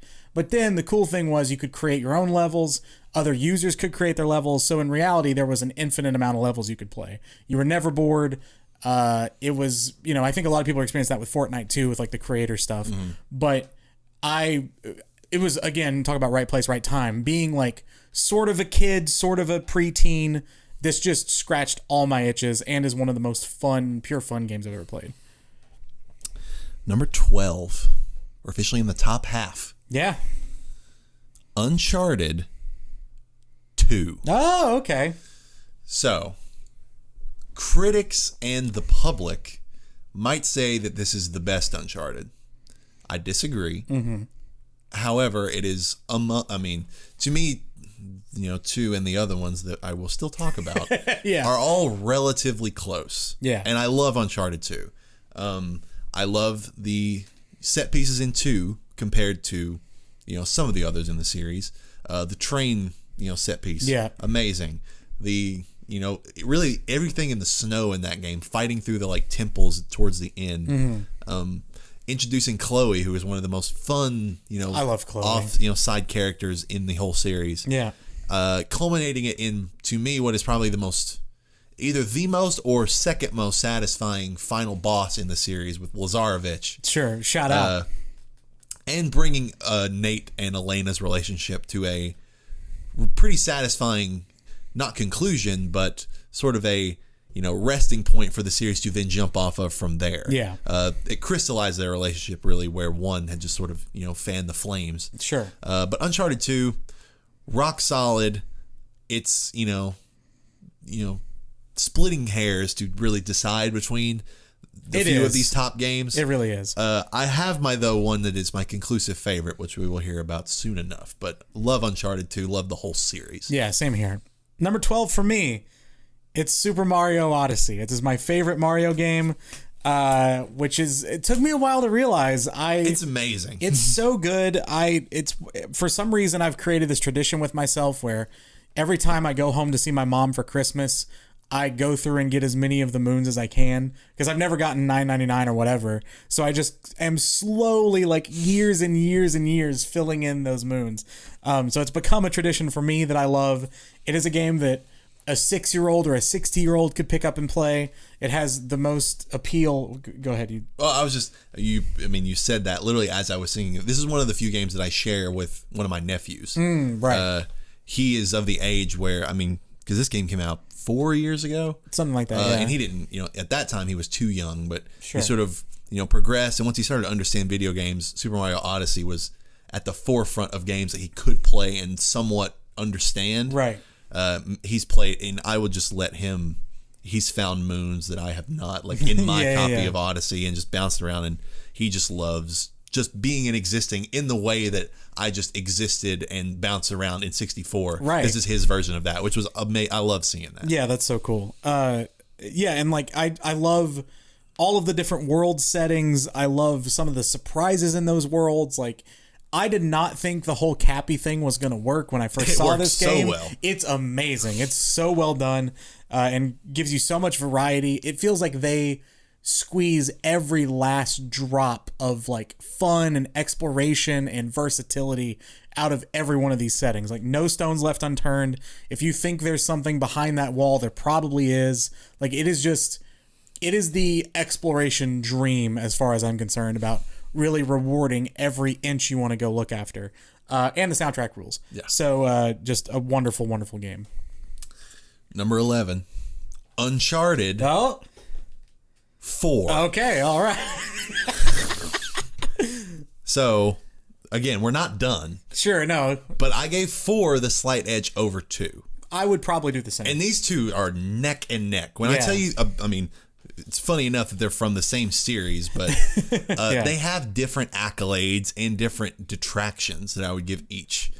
We spoke about last week when we were talking about our games that, had a fatal flaw that we would fix. Yeah. Uncharted 4 was one of mine where the introduction of Sam as a character, annoyed me to no end. Sure. But honestly, everything else about Uncharted 4 is basically perfect. Yeah, it's amazing. The gameplay is immaculate. They introduced stealth and more traversal mechanics that have not been in other games. The gameplay just is light years ahead of the rest of the series. Yeah. The story is interesting and not as harebrained supernatural as other games in the series. As much as I can like and enjoy that stuff, I love these games because I love Indiana Jones and the adventure vibe. Sure. And those movies and most of these games have the supernatural, and it doesn't bother me. Right.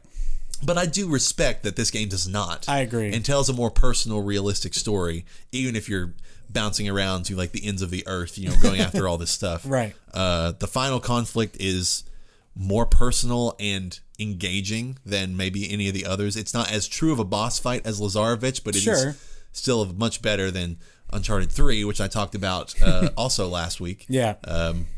Uncharted 4, the objective best, maybe Uncharted. I'd agree with that. But with some, questionable decisions and less of a nostalgic pull as a couple of the other games, including one you are yet to hear about.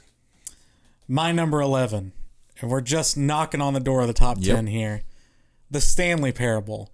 This game is super special to me. I want it to come out on PlayStation. I know. When is that release happening? I don't know, because I want to play it again and play it my own way. Yeah, it's so special to me. It's maybe the game that I've shown the most people. I remember having you sit and play through it, and then having Andrew sit and play through it, and he hated it, which was really funny. See, I love it. Yeah, I love it too. It is, if you don't know the Stanley Parable, it's almost best played not knowing anything. Yeah. So I'm not going to say too much, but as far as just making me rethink how games are made and the structure of games and the decision behind story elements and the way your gameplay can affect the story, and it has all of those wonderful things. It's also hilarious. It is hilarious. One of the funniest games I've ever played, probably the only game on here that made me just laugh end to end as this game. Like, there's so many funny moments. The narrator is one of the most charismatic characters in any game I've ever played. It's so unlike anything else. Even Beginner's Guide, which was this developer's next game, it has a little bit that, but it's a little bit more serious undertone.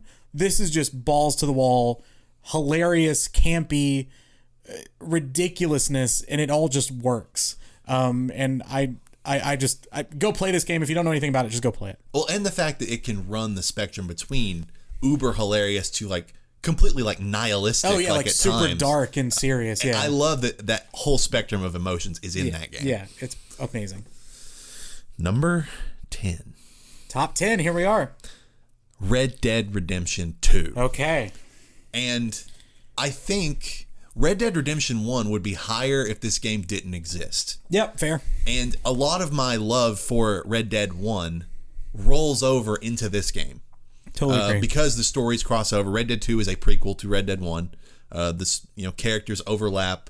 You get a lot of the same, emotional beats, and, it's amazing because a lot of people talk about how prequels can be predictable because obviously, it's like, who's going to live, who's going to die, like certain plot beats that you can anticipate. Yeah. But whereas John Marston is, an excellent protagonist who you feel for and really root for in the first game, Arthur Morgan takes that to the nth degree. What a character. Arthur Morgan is... I talked about Aiden Pierce last week as being on the Mount Rushmore of bland, like boring protagonists. Yeah. Arthur Morgan might be on the Mount Rushmore of engaging, emotionally engrossing protagonists. Nuanced. He is incredible. So yeah. And the choices that you can make in this game that lead to different outcomes that have you feeling different ways. Yep. I won't say much about the epilogue to the game other than to say the epilogue is the reason why this game is so high. I love the game as it is, and the epilogue just goes further to separate this game and put it into that upper echelon of games that I really love. I think this is the objective best game Rockstar has ever made. I agree. And I don't think it's particularly close. I totally agree. I'm right there with you. It's gorgeous. I cannot wait. This is one of those games, it's number 10. It could go higher if they re-release it and compel me to play it again. It could easily, I could see it easily worming its way, like knocking on the door to my top 5. Yeah. It's just that damn good. I don't know if it's going to hit the nostalgia notes for me that would ever get it that high. Sure. But in terms of objective greatness, there's an argument to be made that it's top like 2 or 3 best games on my list, and top, you could probably argue it's top 10 games ever made, period. Yes. We will talk more about Red Dead 2. It is also in my list. But yeah, I'm very excited to elucidate a little bit more on that. Number 10 for me, a game that has fallen a little bit, but still has to be in my top 10. Emily is Away 2, TOO. So this is one of the games that is set in the Emily is Away series, set in AOL Instant Messenger, or like a clone of some sort of Instant Messenger. This one particularly is around the dawn of MySpace, so it's like 2006, 7. And you are playing as yourself, really, talking to Emily and a few other characters through IM, and you can find out more about them through messaging them and talking to them. It is a text-based game. I know some people have tuned out just at the thought of this, but that's okay. I understand. But as far as a lot of these games in my top 10 are there either because they are expertly designed games or some of the best made games, in my opinion, that I've ever experienced, or games that I've connected with on an emotional level, or a mix of both. Ideally both. But in this experience, this game just got to me emotionally. It does a wonderful job of telling the story it's trying to tell. You feel so engrossed with these characters that aren't real, but because of the format of the game, feel real in the moment. There's so much chaos in it that is amazing. Like there's a moment in the game, not to spoil too much, but this is the only one of the games in the series that does this, and I wish they had done it again in 3, which is you're talking to two of the characters at the same time, and you're basically, so you're talking to both of them. You don't know exactly what your relationship with them is going to be, each of them, and going back and forth, there's like a countdown timer of when you can send your message, and then they start overlapping, and you start panicking of like, oh shit, I gotta reply to this person, wait, no, I gotta reply to that person. Like that chaos and that stress was so real, and everything about that's a good way to describe this game. It just feels real. And it is an experience unlike any other, even in the series. I like the whole series, but 2 to me is way outshines the other 2. And one of those games that just emotionally got to me, and I love for it. Number 9. BioShock. Ooh, okay. This game has steadily crept up ever since I played it. Because I only played it when the remasters came out on PS4. Same for me. This game struck the perfect, chord between action and suspense horror. Like it rides that line in a way that I love, because we've talked about, and I am not a not a hard ass when it comes to horror games, but I really love games that bring some suspense and some horror elements to the table. The atmospheric side of it. And, dropping into Rapture for the first time and seeing that splicer that is just waiting to just mess you up. Yeah. And, circumstances intervene that you're able to survive as long as you're able. But then, the cost benefit analysis of confronting every big daddy, and going through every corridor and, weighing, I need to find some bullets, but, do I drop blah, blah, blah, which, should I engage with my bullets? Should I engage with my, I forget what the powers are called that you hold in your hands. The plasmids? Plasmids, yes. Sort of deciding how to go about each encounter.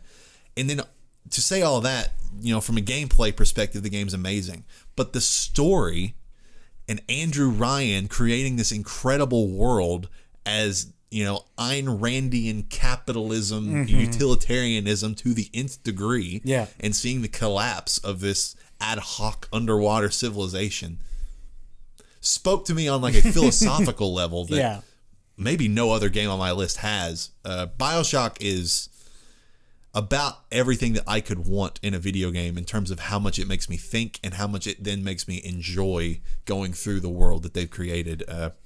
I could see BioShock. BioShock's another one that I don't foresee myself playing BioShock again anytime soon. Mm-hmm. But it's one of those games that's weirdly, the more I just think about it, the more I like it. Yep, same. And that's about as good as I could crystallize my thoughts on it. Again, we will hear from BioShock a little bit later on my list.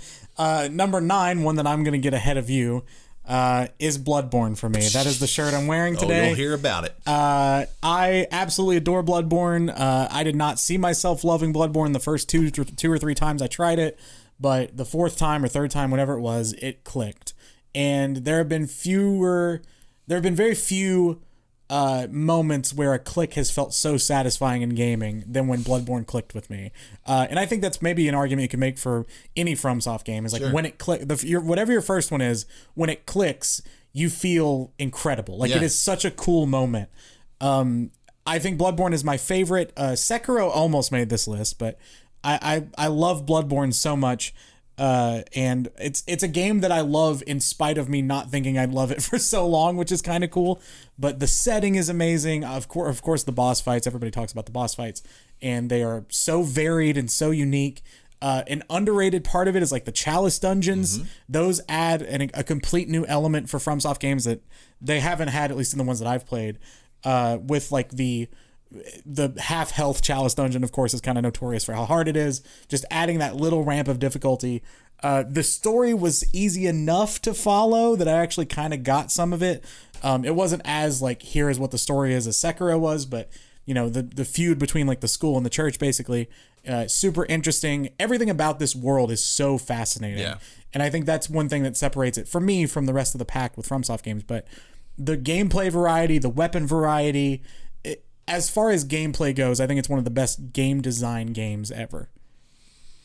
Funny you should mention, but my number 8 is Sekiro, Shadows Die Twice. Gotcha, yeah. It was close for me.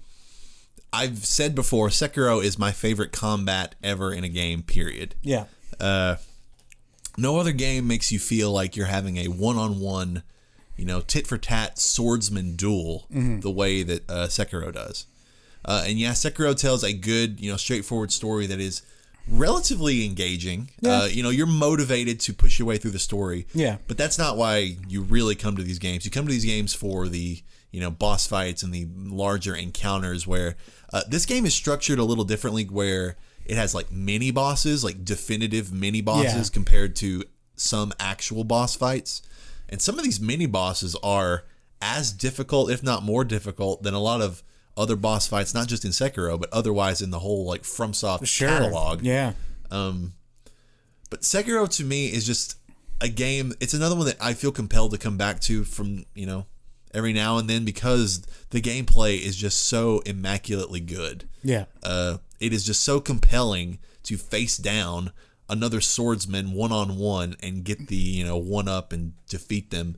And it's another game where, oddly enough, you talked about how once Bloodborne clicks with you, not only does it feel like you've overcome the hurdle in that game, that now you could really persevere. Sure. To me, Bloodborne, when you overcome that hurdle, you kind of feel like I have now unlocked sort of my access card to FromSoft's whole catalog. Like I can now play any of these games, right?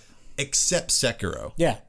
Sekiro, you have to relearn everything that you have learned elsewhere by playing these Souls-like games. Yeah. You can't dodge roll every attack. You can't, rely on some of the same tired mechanics that these other games do.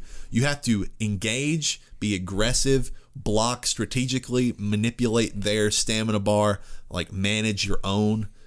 The depth and, the depth of the mechanics of the combat of Sekiro is just incredible. Yeah, well said. Can't praise that game enough from that perspective, and for that reason it's this high. I will say one more point I thought of about Bloodborne while you're talking about Sekiro.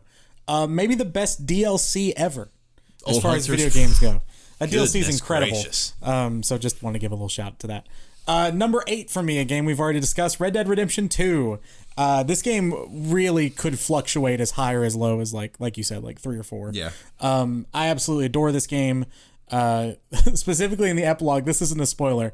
There's a pure moment in the epilogue that is so just enjoyable. I know what you're talking about. And it's so tonally different. And it's just like, hey, we're just doing this. It's so good. And yet it's touching. No, like that for sure. Moment, it's totally genuine. It doesn't feel. I love that moment so much. It doesn't feel false at all. It feels totally earned. The song is so good. But Red Dead is almost the godfather of video games. Now, I'm not saying it's the greatest game of all time, but what I'm saying is it takes you through so many different stories, so many different emotions. It is a long journey for sure. No denying that. I know some people are out on how long the prologue is. Trust me, it is worth it.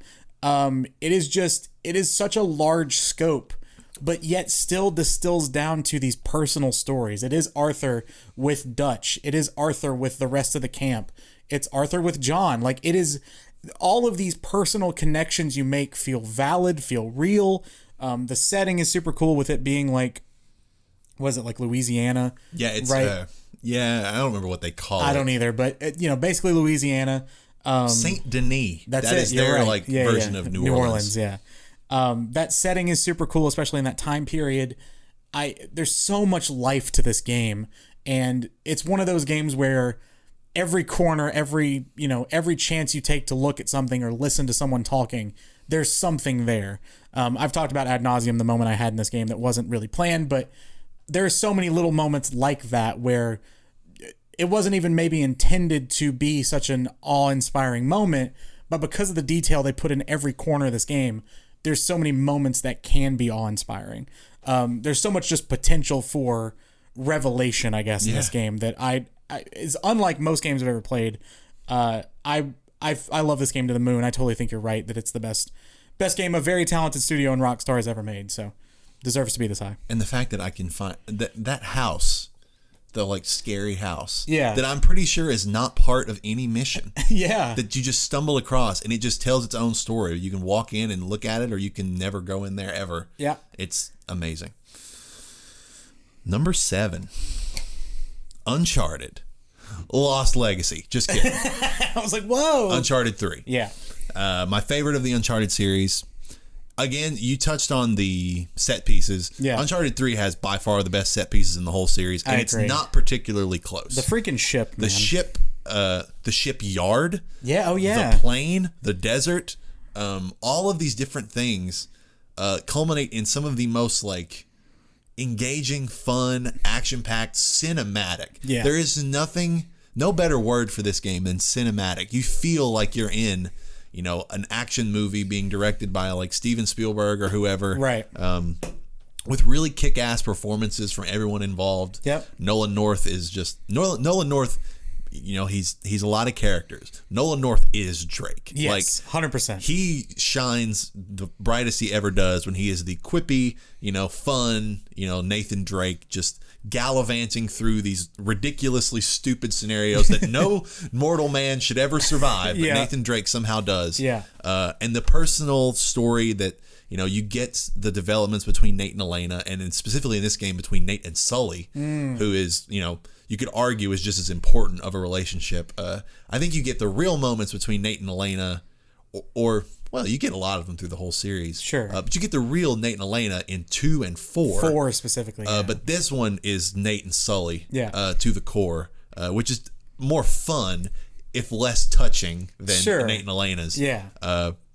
And some of the moments and some of the, plot beats and twists and just pure fun that this game is nigh unmatched in action adventure games, and it is probably, if I had to narrow like action adventure to a narrow genre, it's probably my favorite game that I would call an action adventure game ever made. Number 7 for me, Shovel Knight. Shovel Knight's one of the most impactful games I've ever played. I did not grow up with Mega Man style games. The closest I got were like Super Mario World games. Super Mario games, sorry. I didn't even play like Metroidvanias growing up, but this game it's more Mega Man than Metroidvania, but the structure of this game is so well done. The gameplay is immaculate. Some of the best, yes, it's 2D and yes, it's side-scrolling. Some of the best tight gameplay I've ever played. Like, this game feels tuned to a needle's like tuning. Like, it's so precise.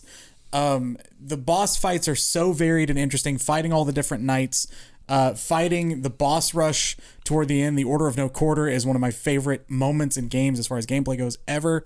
When we're talking about pure, I didn't connect with Shovel Knight on an emotional level. There's not much to connect with. They expand the story out with other stuff, but like, as this game is pure gameplay, and as far as that goes, is some of the best I've ever played. Also, the soundtrack. I know I've recommended it before, but one of my favorite video game soundtracks ever.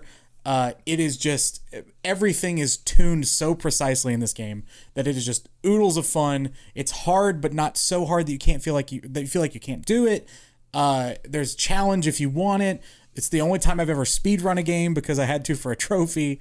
One of the most fun platinum journeys ever. Just a purely fun game. Shovel Knight's great. It is. Just to throw that out there. Number 6, Call of Duty Modern Warfare 2. Yeah. And as I talk about this, I'll just have you know, I looked down and saw this, and the music from the menu immediately started playing in my head. I can hear it. I can hear clicking around. I can feel this game in me. This is probably, if not my most played game ever, it has to be top 3. Sure.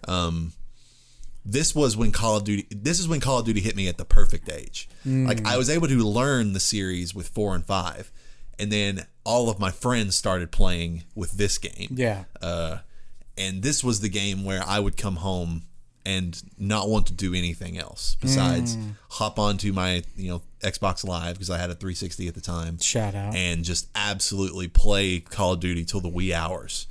And given when Call of Duty comes out in November, that Christmas break and those snow days were just absolute binges of what I would argue is the tightest, best designed, most engaging Call of Duty experience that there is. The maps are just untouchable. Almost every map in 2, and it has to be a lot of nostalgia talking, but even when I go back and look objectively, I feel like the map design in 2 is so much better than every iteration since. Mainly because 2 allowed for a lot more play styles than subsequent games. Gotcha. Subsequent Call of Duties were very tight, corridor based. There were a few long sight lines, but you couldn't really take advantage of that sort of thing. 2, or Modern Warfare 2, was you could run and gun if you chose, which is what a lot of people did. Yeah. But if you wanted to snipe, you could snipe across the map, and that was allowed, and honestly was kind of the meta of that game. Sure. In a lot of ways. But that's what I like to do. Like, as much as I liked running with a silenced ACR with a red dot sight and like all these stuff, and I know exactly which perks that I want. I want stopping power and cold blooded. Like, I know exactly the build that's going to get me the most kills, is going to get me the best kill streaks. Yeah. But the feeling of being in that game with the intervention, with stopping power, and every shot that if I get a hit marker, that person's dead. Like, there's no 2 shots with a sniper rifle. I feel powerful. I feel like a ace sniper. Ugh. I cannot crystallize just how much fun I had playing that game. And being good, with a group of people who were pretty good, that felt so satisfying to win as a team often. And I played with 3 or 4 different groups of friends. Yeah. At different times. Like, whoever was on, that was who you were playing with. Yeah. I could have a different group of 6 on a given night that was just, randomly assorted. But Call of Duty Modern Warfare 2 is neck and neck with a game that we will talk about for my favorite multiplayer experience of all time. Gotcha. By far. Number 6 for me, another game we've already talked about, BioShock. Another game, like you said, the more I think about it, the more I love it.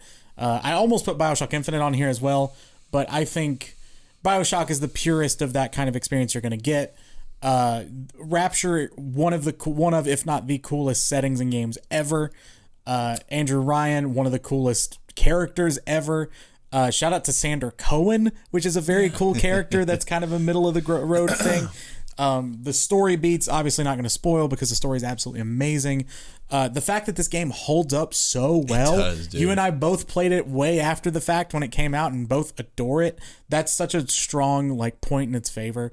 There's not much more that you can say about BioShock that we haven't already touched on between yours and mine, but just as far as feeling it is maybe one of the most fleshed out, with the exception of one other world that we'll talk about, maybe the most fleshed out gaming world I've ever experienced. Like, every corner of this map feels lived in. There, the environmental storytelling that I'm such a sucker for is everywhere in this game, and even in the series, BioShock 2 and Infinite. This kind of sets the dice rolling for all of the series, and I love this series to death, but this is its strongest chapter. Number 5. In the top 5. Now, I'm going to allude back for a moment. Okay. Now, I touched on Arkham City being sort of the benchmark for what, third-person superhero open world games could be. Mm-hmm.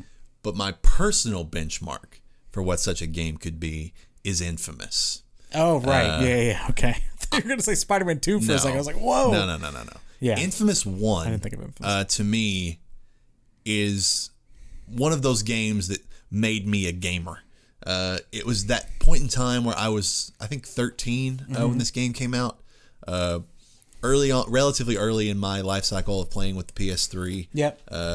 Was maybe like the last game that I played in love on the PS3 before I really jumped ship to Xbox for a while. But Infamous is so stylish and cool and fun, and brings that, environment that was, it's that weird, grungy, post-apocalyptic, but not, because it's a city that is lived in. Yeah. But it's so grungy and grimy, and so, gangs take over, and these messed up, super-powered individuals have come to sort of ransack everything. The comic book cutscenes, so good. The voice acting of Cole and Zeke, that is, my boy. That is, dueling back and forth, but you feel their relationship of being bros, but being so weirdly different. Yeah. And being compelled to overcome the barriers and the walls of Cole's relationship with,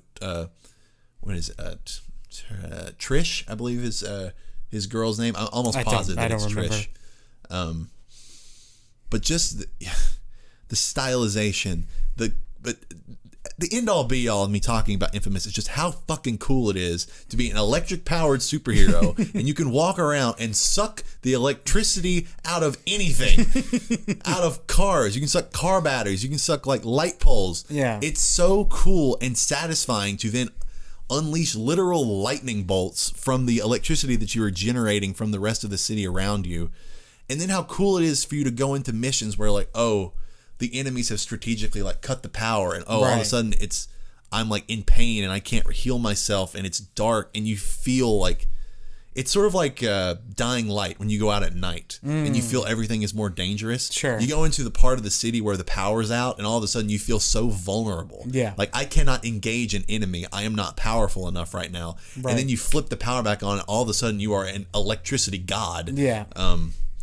And the plot twist with Kessler, and just, I can't speak to how cool Infamous was as a concept, as the way it was executed. I beg of you, Sucker Punch, please do not leave me hanging for too much longer, whether it's Infamous 3 or whether it's a remake, whatever it might be. This series means a hell of a lot to me. Yeah. And I love Batman. I love Spider-Man. But Cole McGrath is, honestly, if I thought critically about it and didn't forget him, would be one of my favorite superheroes ever. I love Cole McGrath. Yeah, Cole's so cool. Number 5 for me, a game that used to be number 2 at one point for me, Gone Home. Also, this is interesting. Infamous used to be number 2 for me. Oh, that's funny. Gone Home is an amazing story told in a way that I had never experienced before the time I'd played it. This is one of those games that, again, probably best experienced without knowing any damn thing about it. I would say most people probably know what it's about now, though. So I will say, like, this is the first time I ever experienced a gay story in a video game, and told earnestly and told without any sort of, like, joke or, any sort of terrible stereotype about it. This was a love story first and foremost that just happened to be a gay love story. And that impacted me so heavily as like a 16-year-old or however old it was. And, growing up, like, my mom's best friend is gay, and like one of my best friends as a kid, he had 2 dads. Like, I've always been in a relationship or in a in a position where I've been able to form those relationships and just see that as love purely. But there was something so powerful about a gaming medium where that, being gay was used as an insult for so long, in Call of Duty chat rooms and, Halo chats or whatever, like, oh, you're gay, whatever. And to be honest, probably still is. Oh, yeah.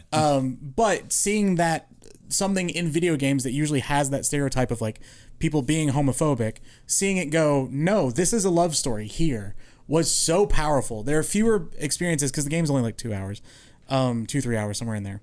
There are fewer experiences where I remember exactly where I was, and I was sitting in my bedroom on my like hand-me-down PC, playing it on this like old beat-up desk, and I just remember like being brought to tears and not really understanding why, but just being like, this is so powerful and different. And also, like, it's not just the fact that it was a gay video game. Like, the story is really well told. There's so much nuance there.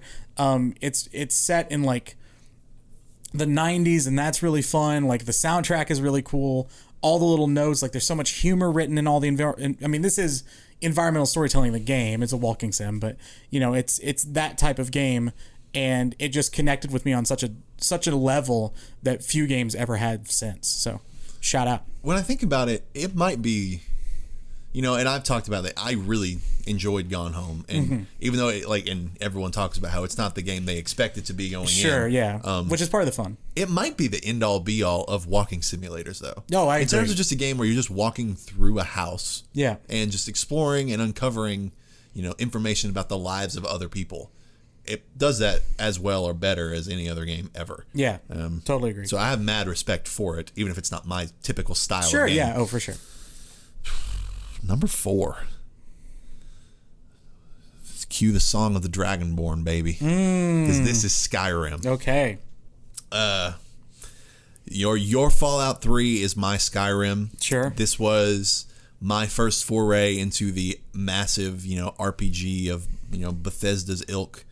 And this is the other one where I would think of as being among my top played games of all time. Because, as I talked about, with my buddy Gage, I would play Minecraft for hours on end. Yeah. With all my random ass friends on Xbox 360, I would play Modern Warfare 2 for hours on end. With Skyrim, I would come home by myself. Yeah. And park in my recliner with my 360 controller and just lose myself for hours. Yeah. Go down to eat dinner, go right back up and keep playing. Just exploring the map that was it was ridiculous in comprehension. Like, I could not fathom how big and detailed the map of Skyrim was. You were just walking and finding towns that you had never seen before. And just meeting random people. And yes, looking back now, you're meeting people that are saying the same, generic lines of dialogue. Yeah. But there are also pretty relevant NPC, brief interaction in pretty much every location in that game. Sure. So there's a purpose for every single location. Yeah.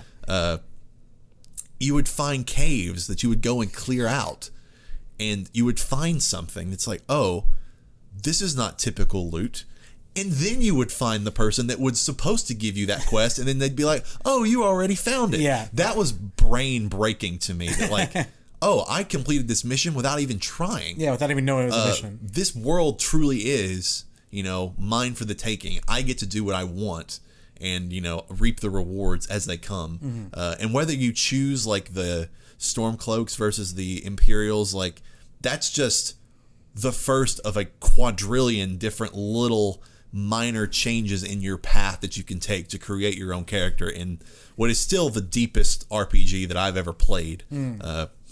I was disappointed to find out that the Anniversary Edition is not as many upgrades, because I was low-key excited to play this game again. And I still might. Yeah. Because I've lost countless hours and I do not regret it, because Skyrim is just... It is about as escapist of a game ever, because you lose yourself in all of these intricate stories that have been placed throughout Skyrim. Totally. I love it so much. Number 4, The Legend of Zelda Breath of the Wild. This game, I didn't know what to think of this game when I first played it. I played it mainly because it was the hottest thing on Twitch, and I was like, all right, I gotta check this out, whatever. Let's stream it. Why not? I don't really have an attachment to Zelda. I have no nostalgia for it whatsoever. But sure, let's try it. I don't use the word magical to describe many things, but that's the word I use to describe Breath of the Wild. It is purely fantastical. It is one of the most encouraging of exploration games I've ever played. It seems like there is a shrine every 3 feet, and I love the shrines so much. They're just little contained puzzles that make you think about all the powers you have in such different ways. It's such critical thinking, but the art style is gorgeous. The enemy design is fun. The fact that if you want, you can just go storm up Ganon's tower at the very beginning of the game, but instead you're taking the entire time to go visit all of these different types of characters and go do all the divine beasts, and just there's so many aspects to this game when it comes to diversity of play that I absolutely love. Like, you never feel, or at least I never felt bored in the ways I could play this game. Like, it was never like, okay, I'm going to do 3 shrines and call it. It's like, I'm going to do 3 shrines, then I'll go do a main quest, then I'll go sell my goods, then I'll go cook, then I'll come back and do a couple more shrines. Oh crap, it's 1 a.m. Like, it's one of those games for me that it just kept giving. The DLC was great as well, but the soundtrack is amazing. There's so many touches in this that feel so purposeful, and this entire game feels designed to a purpose of just go do whatever. Take as much time as you want, do as much as you want, and then Ganon's there if you want to fight him whenever. Like, it's such a beautiful experience. In a way, it's super relaxing, even though it's not like a, not like a Stardew or something like that where it's meant to be just calming. It's such a well-built, well-crafted world that is just so fun to play in. It is damn good, and scratches that itch that was formed in all of us when we play our first game like that. Yeah. I was glad that I got to experience that sort of same, like, go do whatever you feel like doing with a game like that. It's not, I didn't talk about it, but I do really, really dig and appreciate Breath of the Wild for what it is. Number 3. All right. A game that has climbed steadily ever since it was first released, God of War. Okay. Okay. God of War might be the most perfect video game I've ever played. Well said. The story, stellar, emotional, touching, empowering, tons of accolades that you could ascribe to it. The combat, second only, but is right there in the running with Sekiro for just being... Yeah. And it's fun and engaging in a different way. Sekiro is your sword fighting and your beat for beat and trying to outsmart and learn all the moves of your opponent. Yeah. God of War is you are a god on a power trip, and you are just cutting enemies in half and just dominating and feeling powerful. Yeah. In a way that no other game has really done to that degree. I can't believe that for all the other things in this game, to take Norse mythology and incorporate it in such a way that they're giving you, like, genuinely, like, shocking, like, plot twists and plot moments that you did not expect from a game of this ilk. Like, God of War is just, I can't sing the praises of it enough. And it's so strange to me that when I first played it, I really, really liked it. Yeah. I don't know if I would say that I loved it on first playthrough. On second playthrough, and I caught everything again, and I understood and learned more about the previous entries in God of War. So, like, I understood Kratos' story more, and then played it again. Yeah. And have played it once more since then, and just, I cannot hardly articulate just how good this game is. Yeah. It's beautiful. It is technically pretty much flawless. Like, the game does not chug. The game just runs beautifully. Yeah. And it's challenging because the challenges are, you can go find the challenges. It's not, like, hard to a fault when you're just going through this story. Right. But the Valkyrie fights and some of these auxiliary boss encounters are just taking that combat and really pushing your limits. But at the end of the day, as much as you love just playing the game, the story is what keeps me coming back. And it's weird to think that the story is the real reason that I can't wait for God of War Ragnarok, but that's really true. I want to see where this story goes. Same here. It is probably my most anticipated video game sequel ever now. So I can't I would wait. agree with that. It's so exciting. Number 3 for me, A game that you said is in your honorable mentions, The Last of Us Part 2. Oh, okay. It took me a while to figure out where I settled with this game. I totally get your hesitation of, I still don't really know how I feel about it because it's so recent. But I feel comfortable saying it's one of my top 3 games of all time. Yeah, and I want to discuss it more here with you. Sure. It was the most excited I'd ever been for a sequel. That's true. Absolutely true. At the time it ever came out. And the fact that it delivers on that is incredible. I went into it, I talked about it at the time, like, I just hoped that it was good. That was my only real, like, I didn't want to set too high expectations. I didn't want to say I hope it's better than the first because I didn't think it was going to be. But, I didn't want it to be, like, perfect. I was just like, I hope it's just all right. Like, as long as it's good, I'm good. And I think it's absolutely fantastic. I think there is a case to be made while longer, the structure of this story might be the best video game structured story ever. The fact that, I'm not going to spoil what happens, but there is a midpoint, a very critical midpoint in the game that the revelation hits you a little bit slower, that you're like, oh my God, this is what we're doing? What? And that is one of the coolest revelations I've ever experienced in games. Both Ellie and another character in the game are so well designed and so well thought out. They both feel like real people. I'd say a lot of the characters in this game feel like real people, but especially those two with real motivations, complex motivations. This game, I think a reason this game doesn't resonate with a lot of people is because it's so complex as far as the shades of gray with the characters. For me, I love that. That makes them feel real. It makes them feel conflicted, which we all are as people. It adds such a dimension to this story that I don't really know even now which side I'm on, or, like, everyone feels justified in their decisions, and that's really all you can ask for a script. And there are some amazing highs in this game, some amazing characters that are brought into the fold. The game is probably the best looking game I've ever played. It ticks all the boxes for me. Yeah, and I promise you that it is in my top 25. Sure, I just have not crystallized where yet. Yeah, no, that's totally fair.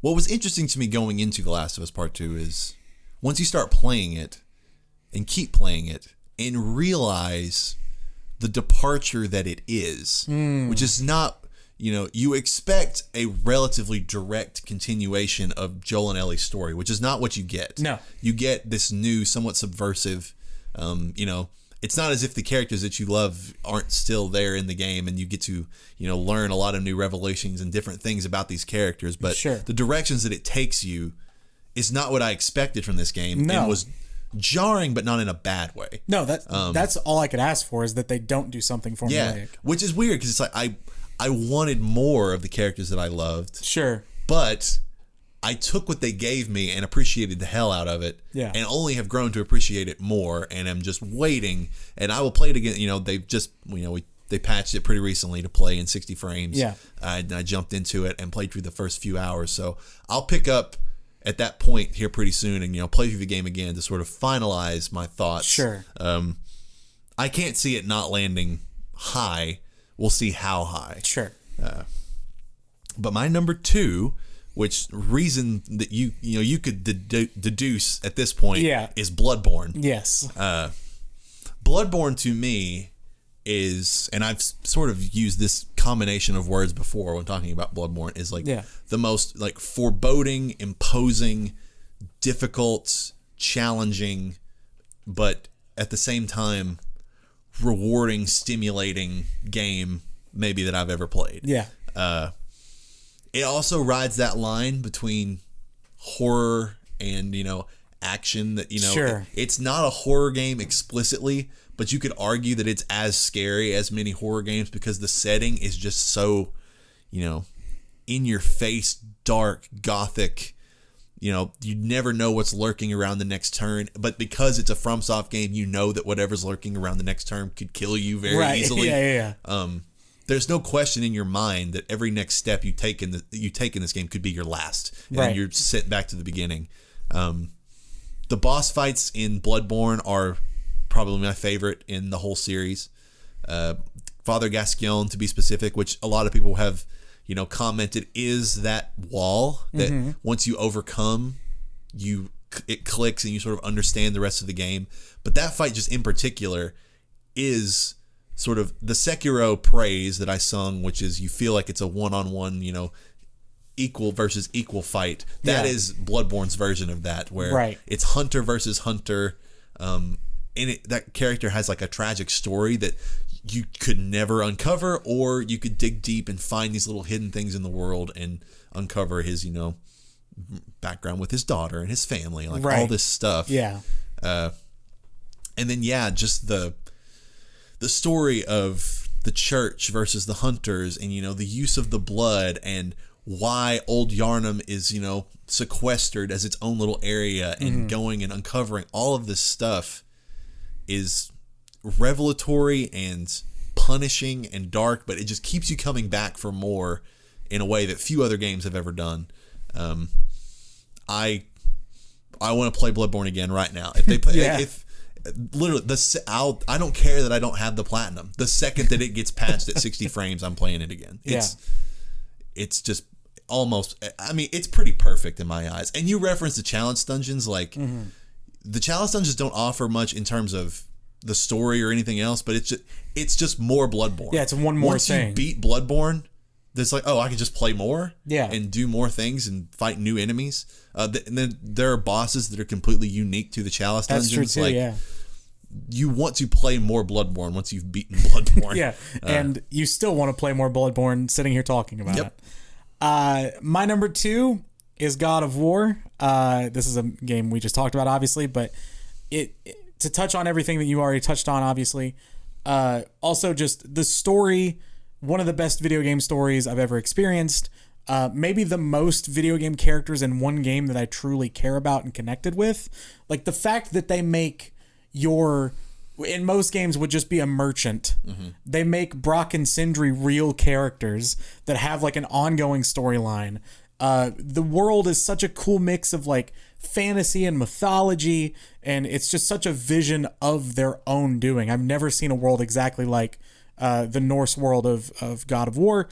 The relationship between Kratos and Atreus, one of my favorite, 2 character relationships in any video game ever. The fact that you as the player both learn to love Atreus, but then you're also just like, fucking kids, the roller stop being a coaster kid. of emotions. Yeah, it's so good. Neither of us are parents, but I assume that is a pretty equivalent thing of like when you're taking care of a kid, it's like, could you just not do it that way? Could you just do it all right, you're gonna be your own person. Okay, whatever. And feeling Kratos' pain of letting Atreus become his own person while still being there and being caring for him. All of this is real life stuff distilled into a game about a god fighting other gods. Like, it is so preposterous how grounded this story is when you think about its setting, but yet it still works. There's so much to do in this world too. Like, there's so many little side quests, I think they call them favors in the game, that you can just go and explore and find out little things. Like, one of my favorite little moments is when you go to the guy who's been jumping around realms and you go find like his stash, and I won't spoil what's there, but it's such a cool moment of like, okay, there's a huge interconnectedness with all of these myths, and just the way it pulls in myth and creates its own. The story is absolutely immaculate. We've already touched on the gameplay. A beautiful game, still one of the best looking games you can play. The way the camera moves is amazing, where it never really separates, it never really cuts. It's a one shot, quote unquote. The entire game feels like one shot, and it adds to that cinematic quality. It is an absolute, just immaculate display of game making and storytelling. And just to note, like, you travel to different realms in God of War, and there's like 2 realms that are like the sort of side story realms, or like side mission realms, which is Muspelheim, which is like the fire realm, and Niflheim, which is the like fog. Like, they created these whole other little areas that you just go, and they have unique stories. You have the trials of Niflheim, and then you have I forget the Ivaldi's vault, I think is what you're looking for in Niflheim. And they both have Valkyrie fights. Like, and the fact that they already have said that we get to explore all the realms in God of War 2 is just so exciting. So exciting. And we don't have to separate our entries for number 1. Because our mutual number 1, The Last of Us. Yes. I was just gonna see you talk first. I mean, here's what I'll say, and I don't want to, because this was never really going to happen. Okay. This is the hardest Last of Us has ever had to fight to be my number one. I would agree. Totally. As I was reassessing my list, I was like, I do really love these other games, and they give it a run for its money. Yeah. But no game has ever told the degree of emotional story that The Last of Us has. Agreed. Which that's part A. Yep. I think it's a it's a trident for me. Okay. No game's ever told that emotional of a story. Yeah. No game, or it's among the same group of games that has ridden the line between suspense and, just a good story action game. Yeah. And the multiplayer was kick-ass. It was so good. As much as anybody, it's not as anybody disliked it. It's just you didn't play it. Yeah, it's so underrated. And that's the three-pronged sword of why The Last of Us is so awesome. Yeah, you and I both have the same connection to this game where, to me, it part of it is place and time. I mean, if we had been maybe a few years younger, God of War could have been our Last of Us in that way. There have been games of this quality since, but this was the first real game for me that made me think of games in a different way entirely. Of like, oh, games can not only be some of my favorite games, it can be some of my favorite media ever. Yeah. Like, this is on the level of movies or shows or books or whatever. Like, this is as emotionally tied to a character as I've ever been. Joel and Ellie's story is incredible. Every moment in that game feels purposeful and direct and like it's adding to the story. It was like 12, 13 hours, something like that. But every hour feels as important as the next or the last. There is no real dips in pacing or progress. Everything just informs the story in such a unique, interesting way. Every character you encounter with brings something else to the table. Like the relationship that Joel and Ellie have with Tess is very different than the relationship that Joel and Ellie have with Bill or any of the other characters. It is such a beautiful symphony of many stories coming together to create something bigger than the whole could possibly be, or bigger than the sum of its parts, I should say. Like, it's the overall story it tells is one of those reasons why this game is still incredibly popular on Twitch. Like, first playthroughs are still popular because people want to see people experiencing this game for the first time because it's so special. The gameplay is cool. It's, the clickers or, just the cordyceps in general as an enemy type are so varied and weird and interesting. Clickers are one of the most interesting enemies I've ever played against in any video game ever. Just hearing that sound will still give you chills, and it's still like, what the fuck do I do? I mean, we've sung the praises of this game forever, but it's just so good. And interestingly, there are film Oscar-worthy level performances. It's that kind of caliber performance from Troy Baker as Joel and Ashley Johnson as Ellie. Yeah. But to expand on that, because Chris Judge as Kratos in God of War, stellar performance. I forget the kid who played Atreus, Sonny Solfchik, and something like that. Yeah, and their performances are awesome. But there is a level of realism and nuance to every performance in The Last of Us. Yeah. Tess's performance, Bill's performance. Whatever Nolan North's character's name is. Oh, crap. Phil? Paul? I feel like it starts with a P. I don't know why. Peter? Keep going. I'm going to look it up. Peter, Paul, and Mary. Yeah. There's just... But to wrap that up, every performance in The Last of Us feels real, nuanced, personal. Yeah. On a level that other games just do not put that level of, effort into their side characters, whereas The Last of Us did. Yes. Totally agree. David does not start with a P. I don't know why. All very simple names. Take that lesson, Days Gone. And David is chilling and, just... impersonal, not in the bad way where he does not care about you, not to get too deep into it. I will say there are, I think something that we're hitting on is that there are characters in this game that could be worthy of in other games of their own entire plot, and they're an hour or two in this game. There's 3 or 4 of those. I would argue they're so well developed that you could spend a lot more time with them and want to learn more about them, but they're just they're just markers on this journey. And Marlene and Tommy. Yeah. There's so many. It's Sam. Like, it's so good. Oh, yeah. Yeah. That's what I'm saying. Like, it's almost like the best collection of short stories with this thread running through it. Yeah. And it all boils down to a video game that's fun to play. Like, it's so fucking good. Yeah. Well, that's it. Again, we did it. And this is not a forever list. Sure. This list will change. Fluid. Part of me thinks this list will change within the next year. Like, something will come out that will disrupt our list, and we'll play through these games again, and something will change, and we'll maybe readdress our list at some point, or maybe give updates, whatever it may be. But for now, our top 25 games ever, you just heard them. Yeah. And I'm just going to go ahead and say, my recommendation is merely, if I set a game that you haven't played, you should play it. That's good. Which is a little bit of a cop-out, but I don't care. See, my recommendation was going to be make your own. Make your own top 25 list. That's also a good cop-out, but fair enough. Yeah, why not? We talked about so many games. It's like we recommended the entire podcast. Exactly. But, no, seriously, like, it's a really cool practice to really figure out. I mean, I love shit like this. I love Letterboxd and all that type of stuff. I love really getting to the nitty gritty of, okay, where do I rank this all time? And it's really fun. Your list may vary wildly from ours. I'm sure it will. But we would love to hear it, seriously, if you want to share. But even if you don't share, like, it's a really fun exercise to just get. To me, all this has done is made me want to go play video games. And that's the thing. This is not an opportunity to be critical in a negative way. This is an opportunity to sing the praises of games that you love and want other people to know about. It's celebratory. And all it does is make me more passionate about video games, and maybe it'll do the same for you. So hell yes, it's great.